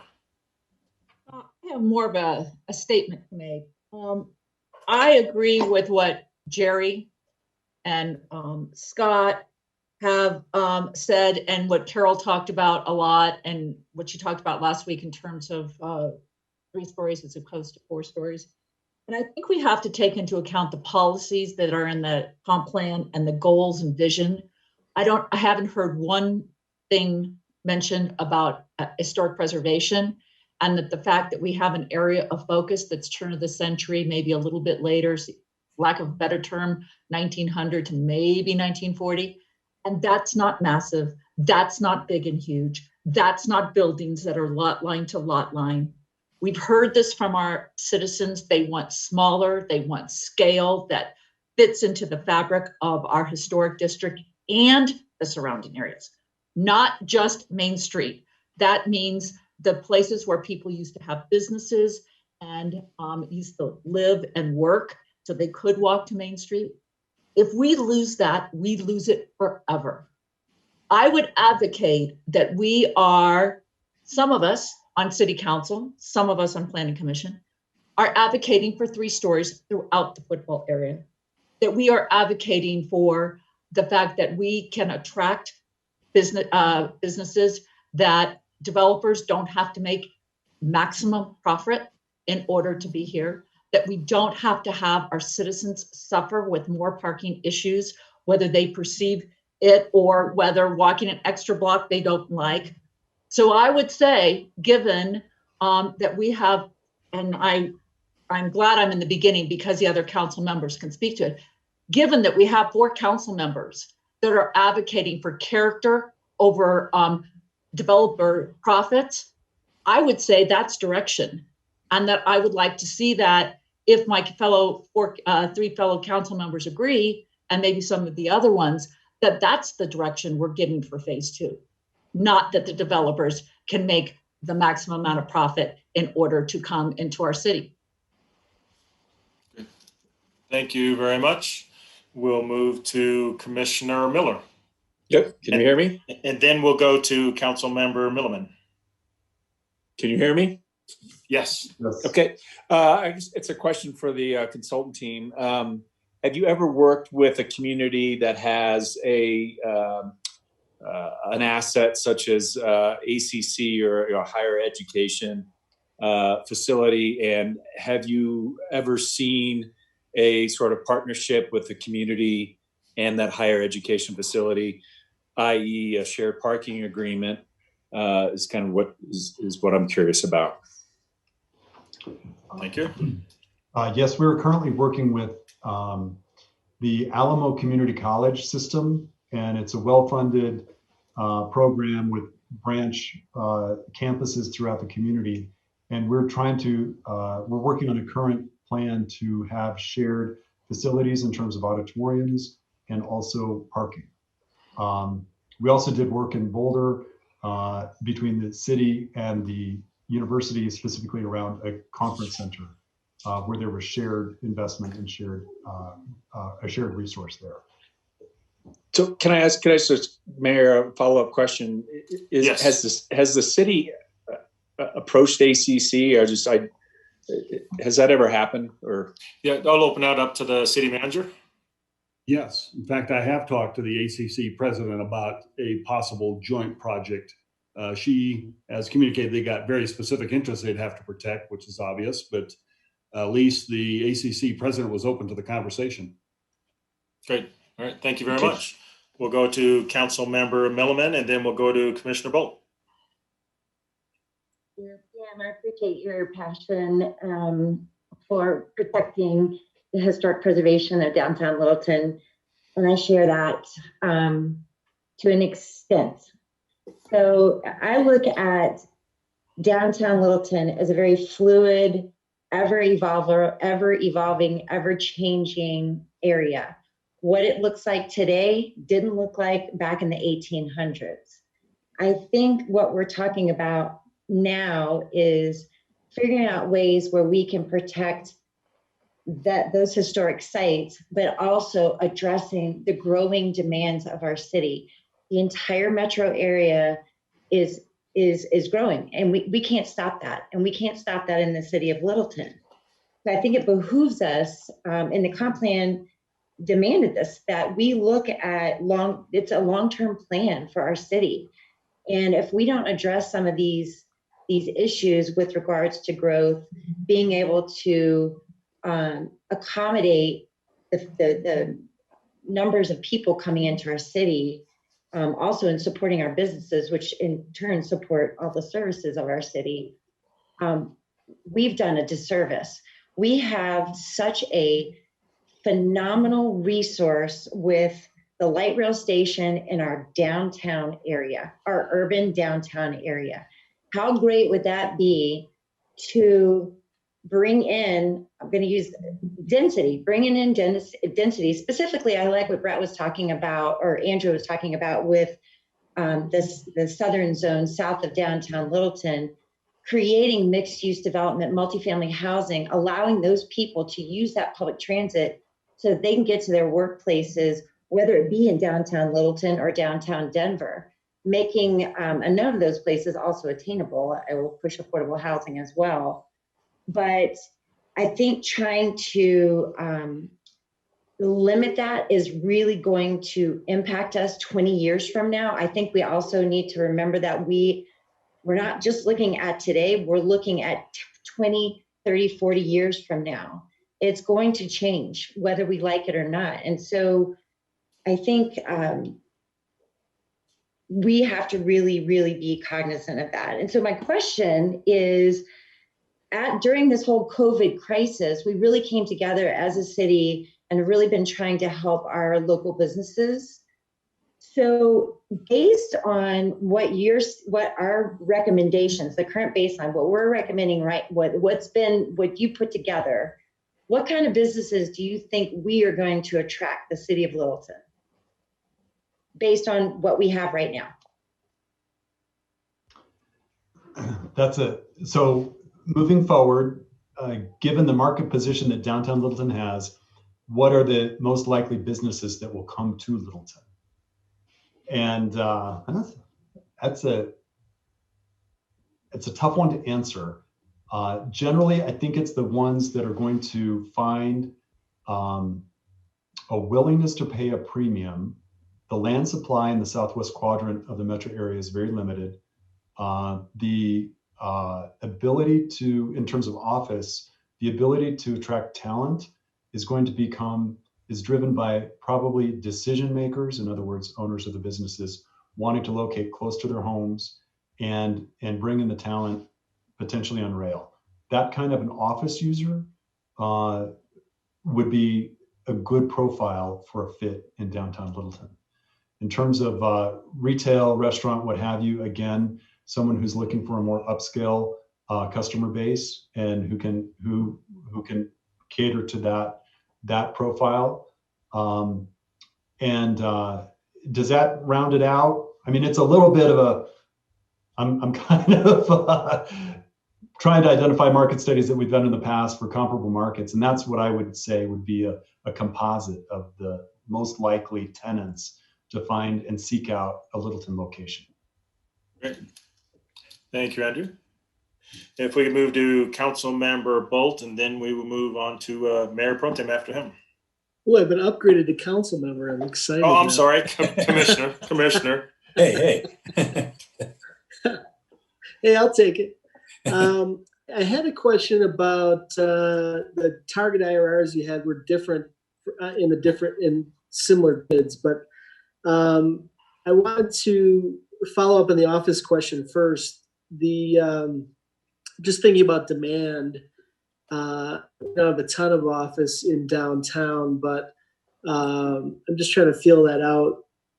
You know, over the past several years, the trend has been to decrease the amount of space workers have, in an office space. There's been trends toward hoteling and, putting everybody in spaces that they have to move around in. And now with COVID, you've got social distancing, you've got people who aren't going to want to share space. Do you see kind of a reversal in that trend or just kind of a steady state? I think that Littleton, by its suburban location, could be well positioned to capture more market share because people, I think, want a place and a sense of place. I think that's very powerful in terms of where people want to be, whether it's their business or their home. And to have that a little closer to home if you're part of the Southwest Quadrant. And I think the complexities of getting into an urban environment like downtown has a little bit of a market detriment. So, and I think that, whether people are going to enclose cubes with plexiglass that goes up another, 5 feet and create distance with, that's one of the things that we're starting to see in terms of a different tenant improvement program for office, or whether it's, different options. But generally, I think a market like downtown Littleton will generally do better post-COVID than pre-COVID. Good. Thank you. Mayor Pro Tem. And then it'll be Commissioner Reynolds. Just sitting here reminding myself of a couple of things that may be useful reminders for the commission and for the council. The first is that we have a bunch of other blocks of our ULUC that we're going to address later on down the road. We don't need to overburden our downtown with whatever our policy goals are. Right? We need to talk about the Bellevue corridor and the Broadway corridor. We need to talk about the neighborhood block and so on. Right? There are other opportunities to talk about things like accessible housing and so on. Right? And the second thing is that I do agree with Chair Rudnicki's comment about why rush. In the downtown, I do feel that patience is absolutely a virtue, and also that was the mayor's comment. I think it's worth tempering that a little bit by saying that this process, the ULUC, is not just about the present citizens of Littleton, right? It is also profoundly about the generations coming up behind us. We are talking in all kinds of important ways about our future city, right? A city that will exist when a bunch of us are no longer around or no longer involved, right? And our children and grandchildren have sort of taken over. And what will the quality of life in the city be at that time, right? So we have to remember that our stakeholders are not just the people who vote for us or appoint us or come and give us political feedback, right? It's my children and my grandchildren and so on down the line. And historically, one thing that has made Littleton so incredible is that it was accessible to a broad swath of people in terms of the economics, right? It was in fact a middle class bastion, and that came with a set of values that in a lot of ways are valuable, right? And it's also, as a result, become this wonderful intergenerational community. I brag, I think I'm proud to brag that, my family's been here since the 50s, right? That matters to me. 5 generations of my family have lived here. And we have to remember that if we don't hit the mark in terms of policy here, that we are not going to have that Littleton for my children to be the 6th generation. It will simply be too expensive, right? If we do nothing on issues like the housing prices in our city, we will turn our community of middle class folks into a preserve of affluence like Boulder, which for all of its assets, quite frankly, comes with a set of tones and values that I do not applaud and I do not want for Littleton, right? We have to remember that there's a generation coming up behind us, and we have to make this city as excellent for them as it has been for everybody in this room. So just some thoughts. Or this Zoom conference. Thank you very much. Appreciate it. Commissioner Reynolds. And then after that, it'll be me.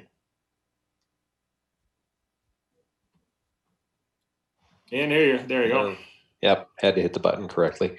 So, yeah, just, thinking about downtown, what makes downtown so special is that it is a mix of office, institutional, retail, entertainment, and yes, housing. And housing is where jobs go to spend the night, and there's advantages to creating that mix and encouraging that mix in the downtown area within walking distance of transit.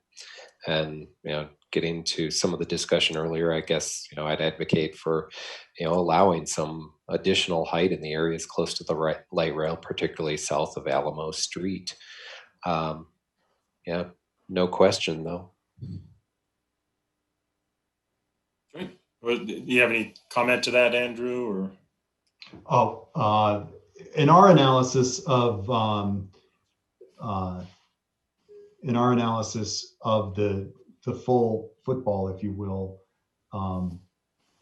I think that Commissioner Reynolds' comments do align with our technical analysis and perhaps even balance, recognizing that some breathing room for economic feasibility would be helpful, and that the current regulations as they are now are not going to allow developers to meet that threshold of return. So perhaps some combination through a geographic solution, if that's what you're saying, that would align with our analysis. Great. Thank you very much. Then I'll be up, and then after me will be Commissioner Allman. And again, mine's more of a statement, kind of going back to what I said before about I'm not looking to attract developers. I'm not looking to chase them away. But with that in mind, with the plan that I think is coming out tomorrow is what I heard, does it include the limited number of stories in specific areas? Does it include preservation of significant structures? And does it take into consideration from the time that you were all hired, the environment is completely changed, and it could be changed forever to some degree. And taking that, is that going to be in the plan that's going to be released? And also, does the plan being released tomorrow have the micro zones that I had asked for? I guess it was a week or two ago. Kathleen, do you have the specifics on some of the information there? I do. And then I think, do we still have Brett on the line too? I'm on the line, and I think Nori could probably answer some of those questions as well. Yeah. And I think, you know, for the most part, from our perspective, yes. And then I think the finer grain response from Nori and Brett will also help answer that question. Great. Do you want me to go first, Brett, or you? Yeah, go ahead, Nori. Well, the current draft primarily reflects the direction we got in the community input work sessions, the Envision Studios, and then, of course, the earlier work session with council. And so that draft does limit height to 3 stories in the Main Street area, and limits it to 3 stories in a portion of, or sort of as the baseline for the mixed use area, but does have a footnote saying that 4 stories might be permissible for that southern portion, and for the northernmost portion, which is way north of Barry. So it reflected what we thought we had heard at that time. Great. Does it include the breakout though of the zones of more of a micro? I'll address that, Mayor. We are working within the 4 character areas, but we have denoted the areas that Nori's talking about that would be restricted to 3 areas with a crosshatch to kind of further break down the areas where 4-story would not be permitted as a first draft for your consideration. If I understood you correctly, you were maybe asking about creating blocks some way that you can make reference to them as opposed to individually zoning them something different. Is that a fair assumption of what you were saying, Mayor? Along that line, I guess my concern is we're going to release something that Planning Commission and Council hasn't seen yet. Yeah. Well, you know, as Kathleen mentioned, that we've taken cues all the way through this process. We don't expect it to be perfect. We expect that there's going to be further conversation and some adjustments to it, you know, in all fairness. So we'll continue to have conversations and receive public inputs, and then we'll come back around and get some definitive direction on absolutely this is the direction that council is giving for this draft. All right. Thank you, Brett. Appreciate it. Yeah. I'm going to move along to Commissioner Allman, and then we will go to Councilman Driscoll. Okay. Thank you. I just want to make a statement in that I think we need to go back to what Mayor Pro Tem said about we do have other areas that we'll be working on in the ULUC. And it's not just downtown. I know that's what we're talking about tonight, but there are areas that have very good proximity to downtown that may be more conducive to some of the uses that we keep talking about, like a 4-story building where it would be accessible to walk in or walk out of downtown. So it's almost like we are kind of in a vacuum in some ways that we're real locked in. We're working on downtown, but we do need to remember there are other areas of opportunity to really have that mix with some transitional zoning. Thank you very much. And Councilmember Driscoll and then Chair Vanicki. Yeah, I'll pile on to what most everybody's been saying. And I think we've been focusing so much on multifamily. We haven't really considered a potential hotel downtown. So I applaud Nori and everybody for putting a footnote saying, this might be acceptable for a 4-story. Maybe I would say maybe put a 5-story, if it's off to church or something like that. Every lot needs to be analyzed, and I don't think we need to put our foot down and say 3 stories or less, and that's it. It just doesn't apply to every lot in Littleton and in the football. So that's my 2 cents. Thanks. I agree. We'll go to Chair Rednicki, then Council Member Elrod. Okay, sneak in a couple of things. Pam, well, we would have some spirited discussions on some of your statement, quite spirited. I agree with quite a bit of what you said, so thank you for that. Also, council members and planning commissioners, pay attention to the character statement that we put out a few days ago, especially along Alamo. Alamo, we're not looking at carte blanche on Alamo for redevelopment. There are some particular historic pieces on that block and things we want to preserve. So take a peek at that. To beat a dead horse a little bit, just one more comment about parking. I think it was stated, gee, it'd be nice to have 1 space per unit. If you have a 4-bedroom unit, you're going to have a lot more than 1 car. And then I always think, gee, if you're going to have a party, where's the 5 or 6 cars going to park for the Super Bowl party? If we allow less parking in the units, then the city's going to have to respond with eventually, what I've been advocating for years and knowing we'd have to do is eventually build a parking garage. It'll be close to the light rail station. Jerry, I beat this to death with you. It'll be close to the light rail station. It'll fill up every day with 100% filled up with commuters going downtown, et cetera. At night, it can be free to Littleton nights. It needs to be close to the light rail station. So I have experienced 1 car or no cars in areas in Northwest Denver where wink, wink, they say, well, people will take their bikes downtown or they're close to light rail. And those areas are a nightmare of parking. It's agony getting around those areas that are just west of the freeway and north of Mile High. So again, just a rhetorical statement. Okay. Thank you very much. I was hoping you could give me another shot with a question there. I have a list I'll send to you. No. All right. I apologize if I didn't fully understand the question you asked the first time. Yeah, there was a statement, I think. Can't wait to redline your document there tomorrow. We'll go to Council Member Elrod and then to Commissioner Mrazahi. I have lots of thoughts that I want to share, so I'm trying to be succinct. I know you're limited. But I don't have any questions. So how about that?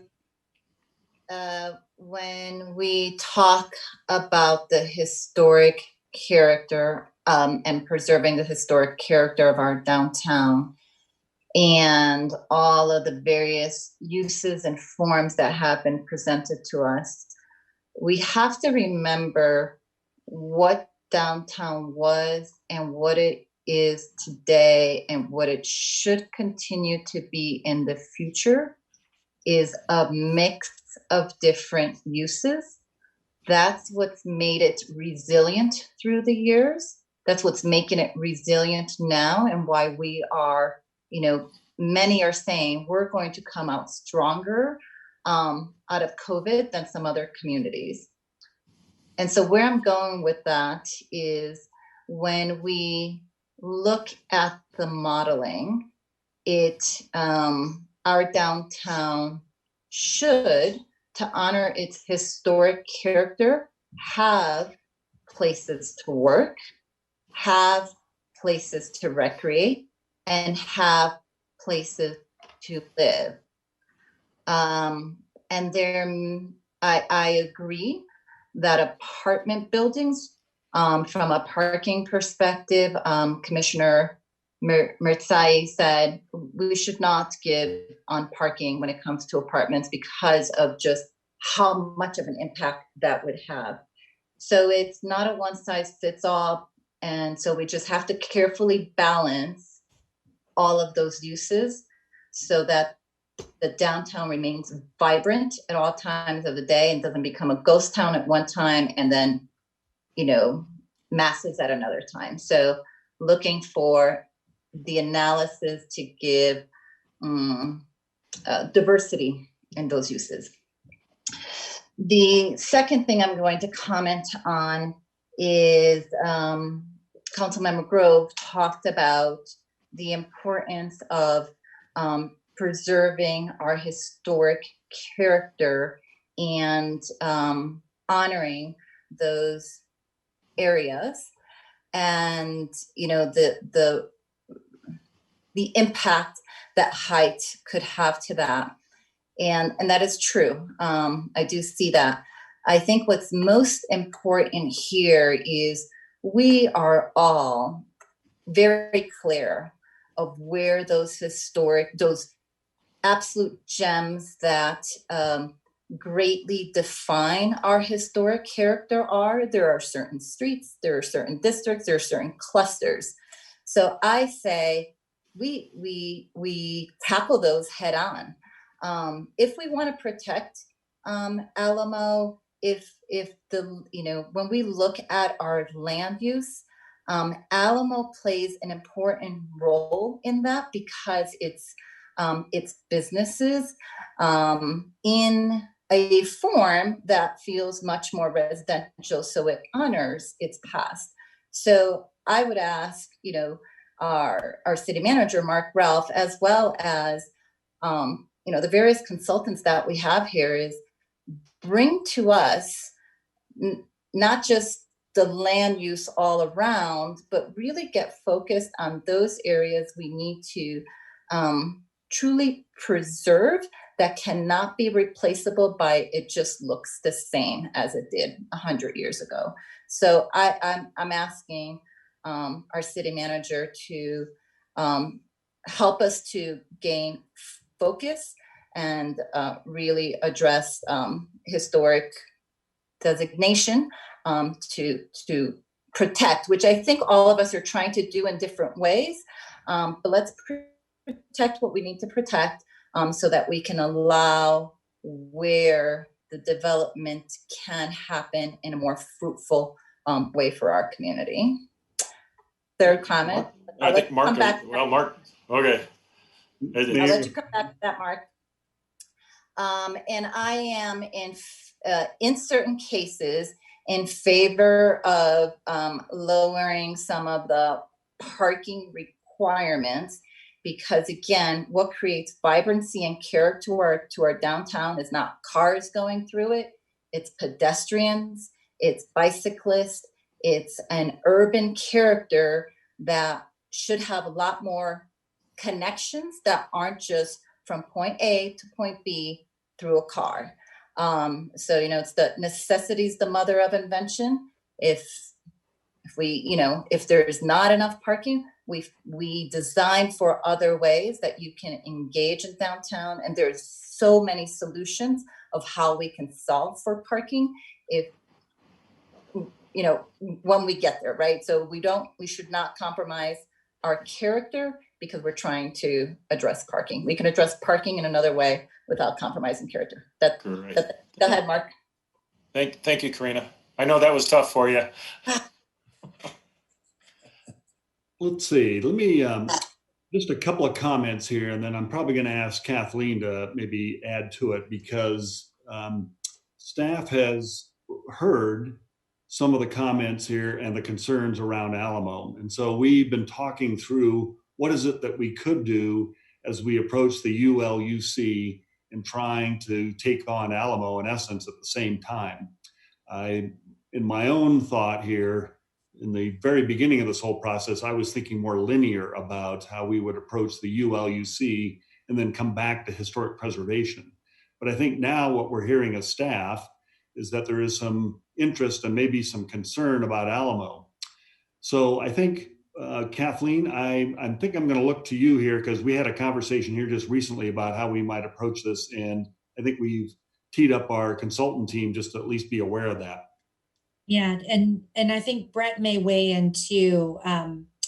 Part of what we're hearing is that, you know, those homes that are along the south side of Alamo and thinking about that 20-foot setback and how important that is sort of as a visual line, and preserving that open space. And I think we've talked about possibilities south of Alamo. I think we've always been sort of the school of thought or understanding that anything like that would happen south of the alley behind that frontage. So not necessarily imagining changes along the south side of Alamo Street, but south of that sort of alley line that kind of jogs just south of where the right-of-way is. So I think what you'll see in the draft is a recognition of that. Our next, you know, when we move into the Unified Land Use Code, the goal has always been that we try and consolidate, hence the word unified, all of the regulatory documents. So essentially roll in those historic preservation guidelines as well. So you'll see that. Those, of course, are not specific to downtown. They are for citywide. But I don't know, Brett, would you add anything relative to that? No, I think what you said, Kathleen, is what we talked about. If there was a misstatement or misunderstanding as to when people mentioned south of Alamo, it wasn't referring to the properties that abut the south right-of-way of Alamo, but those that extend further to the south of the entire study area. So I didn't have anything else to add other than I think we all agree that historic preservation is vital, and will be a very important part of the ULUC. Mm-hmm. Thank you very much. Mayor, all right, can I go ahead? A little more specific here? I think here's my real intent here in my conversation with staff. I think I'm interested, and I'd be curious to see how council and the planning commission respond to this, but I would be interested in working with staff and a consultant team and the Historic Preservation Board to actually look at the opportunities specifically on Alamo, and then meet with staff and talk about what are the opportunities that we could refine the ULUC here during this process. Now, remember, we have a draft coming out here for July. This is not the only time that we have an opportunity to talk about downtown. So my thought is that we could perhaps look and have this conversation with Historic Preservation Board, look at Alamo, look at the opportunities, and play this out through the balance of the year. We could come back ultimately and add this to the ULUC as some other opportunity. It's not probably going to solve all issues within the ULUC, but I think it could go possibly a long way in addressing council's concerns on Alamo. Yes, thank you, Mark. That's exactly what I was asking, and thank you for that specificity and action. Great. Thank you very much. Let's go ahead and move on to Councilmember Mazzari, and then we'll have, I'm sorry, Commissioner Mazzari, and then Councilmember Fay. I had a question regarding some of the slides that presented potential for 4-story in areas that we're going to allow that. If we go allow 4-story, each floor going to have 9 to 10 feet space height plus the roof. So you're talking to change the maximum building height to maybe 40, 45 feet. Is that your intention? Nora, do you have some insights? And if it's helpful, we can go back to some of the sketches in the slide deck. Oh, and no, that is a well-raised point, because we want to encourage first floors that are of that historic and traditional scale, which is taller than some new development that we see in the region sometimes. And in order to accommodate 4 stories and have that historic scale at the street level, we would recommend increasing that height limit into about the range that you've just described. I do want to point out that even with that, should you permit that in the area, and again, south of Alamo, there is the clearly defined character area for Alamo that is a transition area that is more restrictive. It does provide for greater setbacks. Remember, it provides for sloping roof forms and stepping down when adjacent to historic resources. It doesn't in and of itself preserve those historic resources, and therefore your other point is a well taken one. But even with the 4-story height, there would be provisions wherever that should it abut an historic resource, there would be an additional step down requirement. Does that address your question, Bazad? Yeah, I wanted to be clear to everybody because one of the concern that we see over and over is the maximum building height in downtown areas. And typically everybody that discussed that is limited to 30 feet. So now we are pushing in excess of 40 feet.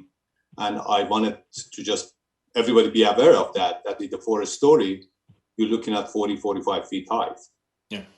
Thank you very much for pointing that out. Say something in the CA district, it allows 40 feet or 3 stories. So that's in the CA district. Yep. So it's not 30 feet everywhere. If we could move on to Council Member Fay and then Commissioner Stallman. I want to thank Pam for the summary comments. That was great. And I don't have any questions. Great. All right. Thank you. Commissioner Stallman. Thank you very much. And I agree with Councilmember Fay. Good meeting and a lot of insightful comments.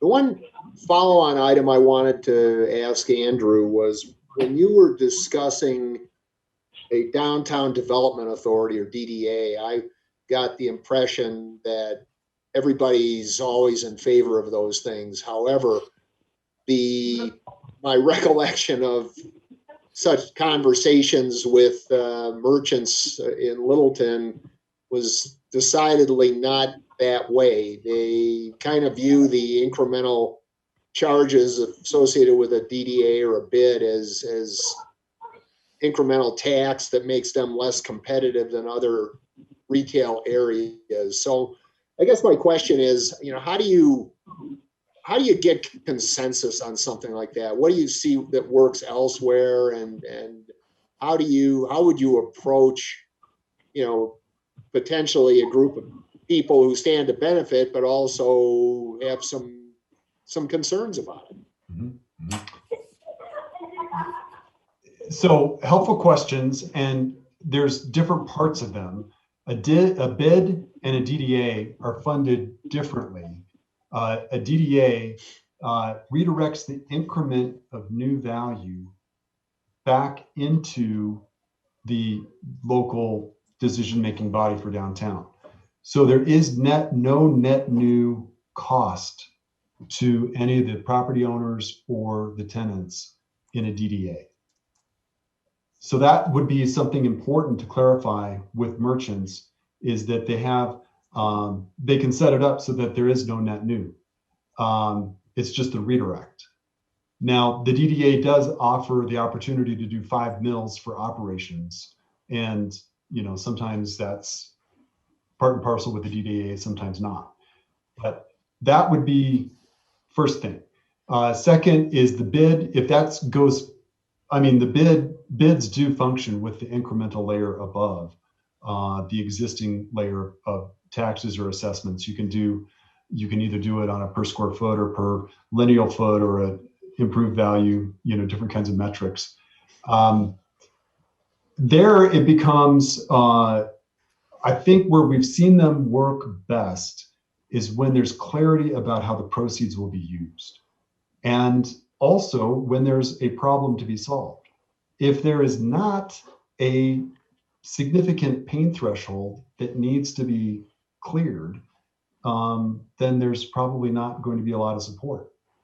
If there is that pain threshold where it's like, we got a problem, we need to solve it, we're willing to put skin in the game, then it works really well. Generally, the tolerance and support for DDA is a lot more forthcoming and easier to achieve because it's a redirect as opposed to a new layer.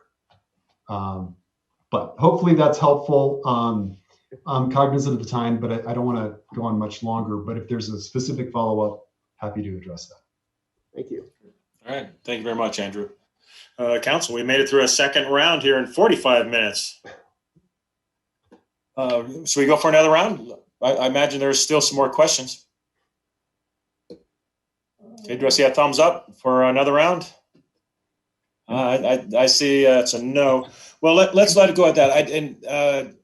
Commissioners and council, thank you for sticking to a very solid questions that were very succinct. That worked out really well. I know our consultants have their work cut out for them, definitely. So, Mayor Pro Tem. So I don't want to drag this out, but maybe if a couple people have individual questions, we could take those rather than going all the way around again. I saw some thumbs down, but if anybody has a question, put their hand up if you have a question. Set yourself up. Scott, and then Patrick. Sorry. That was a little self-serving. This has been a great conversation. I really appreciate the Planning Commission doing this with council and the consultants as well. Good job. The conversation really underscores for me the critical importance of robust community input at this point. And so, Kathleen, if you could maybe remind us of what the city's efforts will be in that regard here in the near term. Yeah, so with the draft releasing tomorrow, that'll be something we'll communicate pretty widely. I think we have a particular advantage with, obviously our social media connections, but also having now both a printed and online version of the Littleton report.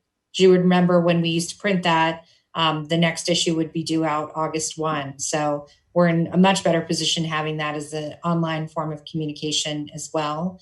So we'll try and communicate that as broadly as we can with the draft. And then we'll also do as many stakeholder conversations to sort of guide people through the draft as are interested. So we're really ramping up and thinking about from the planning staff perspective, how we can start to have some of those conversations that can walk people through. It's obviously a lengthy document. It's regulatory language. Thank goodness there is someone with the expertise like Brett and his team to do this so that we have something that is a really sound document to release to the public. But we are also including a survey, if you will, that will allow people to go through the draft and sort of look section by section, and similar to what we did with the comprehensive plan and transportation master plan, be able to rate that in one of three categories. So say, this section, I think you're right on the money. It looks like you're on the right track, or it needs refinement and the opportunity for comments. So we look forward to a pretty robust public comment period between now and between the 1st and July 31st, and then being able to bring those back to you and inform you of what that means for the draft and go through those in pretty quick order. As you'll remember with phase 1, the Historic Preservation Board will weigh in the form of a public hearing. The Planning Commission will weigh in the form of a public hearing. And then there will be both a first and second reading and public hearing with City Council. Great. Thank you, Kathleen. Patrick, did you have a question? Nope. Anyone else? Yeah, Chair. Yeah, I just want to put a plug in for the Historic Preservation Board, working quite closely with them the last few weeks and months. They've had a lot of input, a lot of insight, a lot of hard work. They'd be commended. And we've got it's wonderful to have a relationship with them rather than being a separate organization, never talking. It's been a good experience, and I hope it continues. I'm sure. Excellent. Andrew. Thank you, Mayor. I just wanted to mention that this effort has been challenging. The team has been phenomenal. Brett, Nori, Tim with the heavy lifting, and Kathleen is the lead for the team, has been terrific. So we hope that the information has been helpful. It's been actually a really enjoyable project to work on. Great. Thank you very much. Anyone else? If not, this portion of the meeting is over. Well, thank you very much to all of our consultants there. Thank you very much. Absolutely. And to the commissioners, you're welcome to stay on. What we have left is the report from the city manager and city attorney, and there is some interesting stuff in there. So it's worth hanging around and listening to. But thank you very much. Right. So I will now give it to the city manager. The floor is yours. All right, Mayor, thank you. I have three things I just want to touch on here. I mentioned this last week that I was considering here a telephone town hall around community policing. We've talked with the police chief, our communications staff, and so we are going to move ahead with that. It's going to be Wednesday, July 15th from 6 p.m. to 7:30 p.m. And as the council's aware, we've done 3 different telephone town halls in the past. This one here, we don't have quite the structure yet, but we'll certainly share that with council here as soon as we kind of pin this down here. The second thing I'd like to comment on is we shared with council here earlier today, and we also did a press release. So we did complete an early retirement program here within the city of Littleton in order for us to kind of manage some of our financial challenges. And so we do have 17 employees who are taking advantage of that. It's going to translate after we go through all the detail here, and we've got a couple of positions for which we probably will fill. But for the most part, we're preserving the vacancy here for at least 2 years, and it's about $825,000 per year is what this is going to save us. As we've shared with council in the past, this is going to go a long way, certainly, in managing that cost here for the budget in 2021. But we still have other significant challenges here, both in the general fund and the capital project fund. But we are a lot better off than we ever envisioned here a couple of months ago. So again, I'll share more detail here as we kind of shake out some of the final issues. We do have the omnibus and shopping cart that we're evaluating. We'd lost about half the employees to the early retirement program, and plus the COVID-19 restrictions, we're trying to reinvent that program. So that's one I still don't have the details on yet, but hope to in the next couple of weeks. The last update I have is the weekends on Main Street. We had a survey here today with the restaurants, and they have overwhelmingly supported the concept of continuing this thing on Sundays as well. There's been some discussion about cutting that back, but we've had a couple of restaurants kind of report that they have a little bit of a niche that's more in the noon period, and the Sundays have played out pretty well for them. So they'd like to continue that. That was about 9 in favor and about 3 that were in favor of maybe shutting down on Sundays. So we're going to go ahead and run that for a couple of weeks and make another assessment. We also sent out another survey here to all the balance of the merchants here this afternoon. I do not have the results of that, but we're looking for their input on that. And so once I get that here tomorrow, I'll consolidate that and share all of that here with council. Overall, the weekends on Main Street, I'm sure the council probably is getting emails on that. I think it's been just hugely supported by our community. I've been there a couple of times just to kind of witness what's going on. And I'd say we're pretty successful. But again, we'll assess here almost weekly here, and I'll keep council up to date. Great, thank you. Mark, and the second quarter is not out yet, but today was the end of the second quarter. Or tomorrow, whatever today's date. It's tomorrow. So when will TIF put out the second quarter financials? Because that'll give us a true feed for where we are. Yeah, she has, usually it takes a week, sometime about the second week of the month is when the report will be done. So she's going to be consolidating that next week. And I would expect the report to be shortly after that. We've taken a look at some of the returns. It looks pretty promising. So I think that our economy is probably stabilized. But again, it's hopefully the virus, the pandemic, it doesn't get any worse here, but it's, I'd say, some fairly good news. Until Reed has something to say, then we'll get the real story. We have some other things here to. Okay. I know. Scott, you have a question? Yeah, I do. For Mark and Reed, to what extent is the governor's order today shutting down bars and nightclubs again in light of increasing coronavirus cases affect weekends on Main? Maybe that's the lead in for the city attorney. Yeah, thank you. At this point, it actually does not have an effect. I can tell you Ned Kelly's was one of those who was really looking forward to getting geared up to participate starting this weekend. As you mentioned, the governor came out today and ordered bars and nightclubs to close and gave them 48 hours to do so. I don't know what the exact date is, but I assume they're probably allowed to be open through Thursday. So right going into this holiday weekend, that was the announcement from the governor. I guess the rationale was that some of the cases that had trended in the last couple of weeks have gotten a little bit higher. Although I'll preface that with what I'll say in a couple minutes about a variance that Arapahoe County got.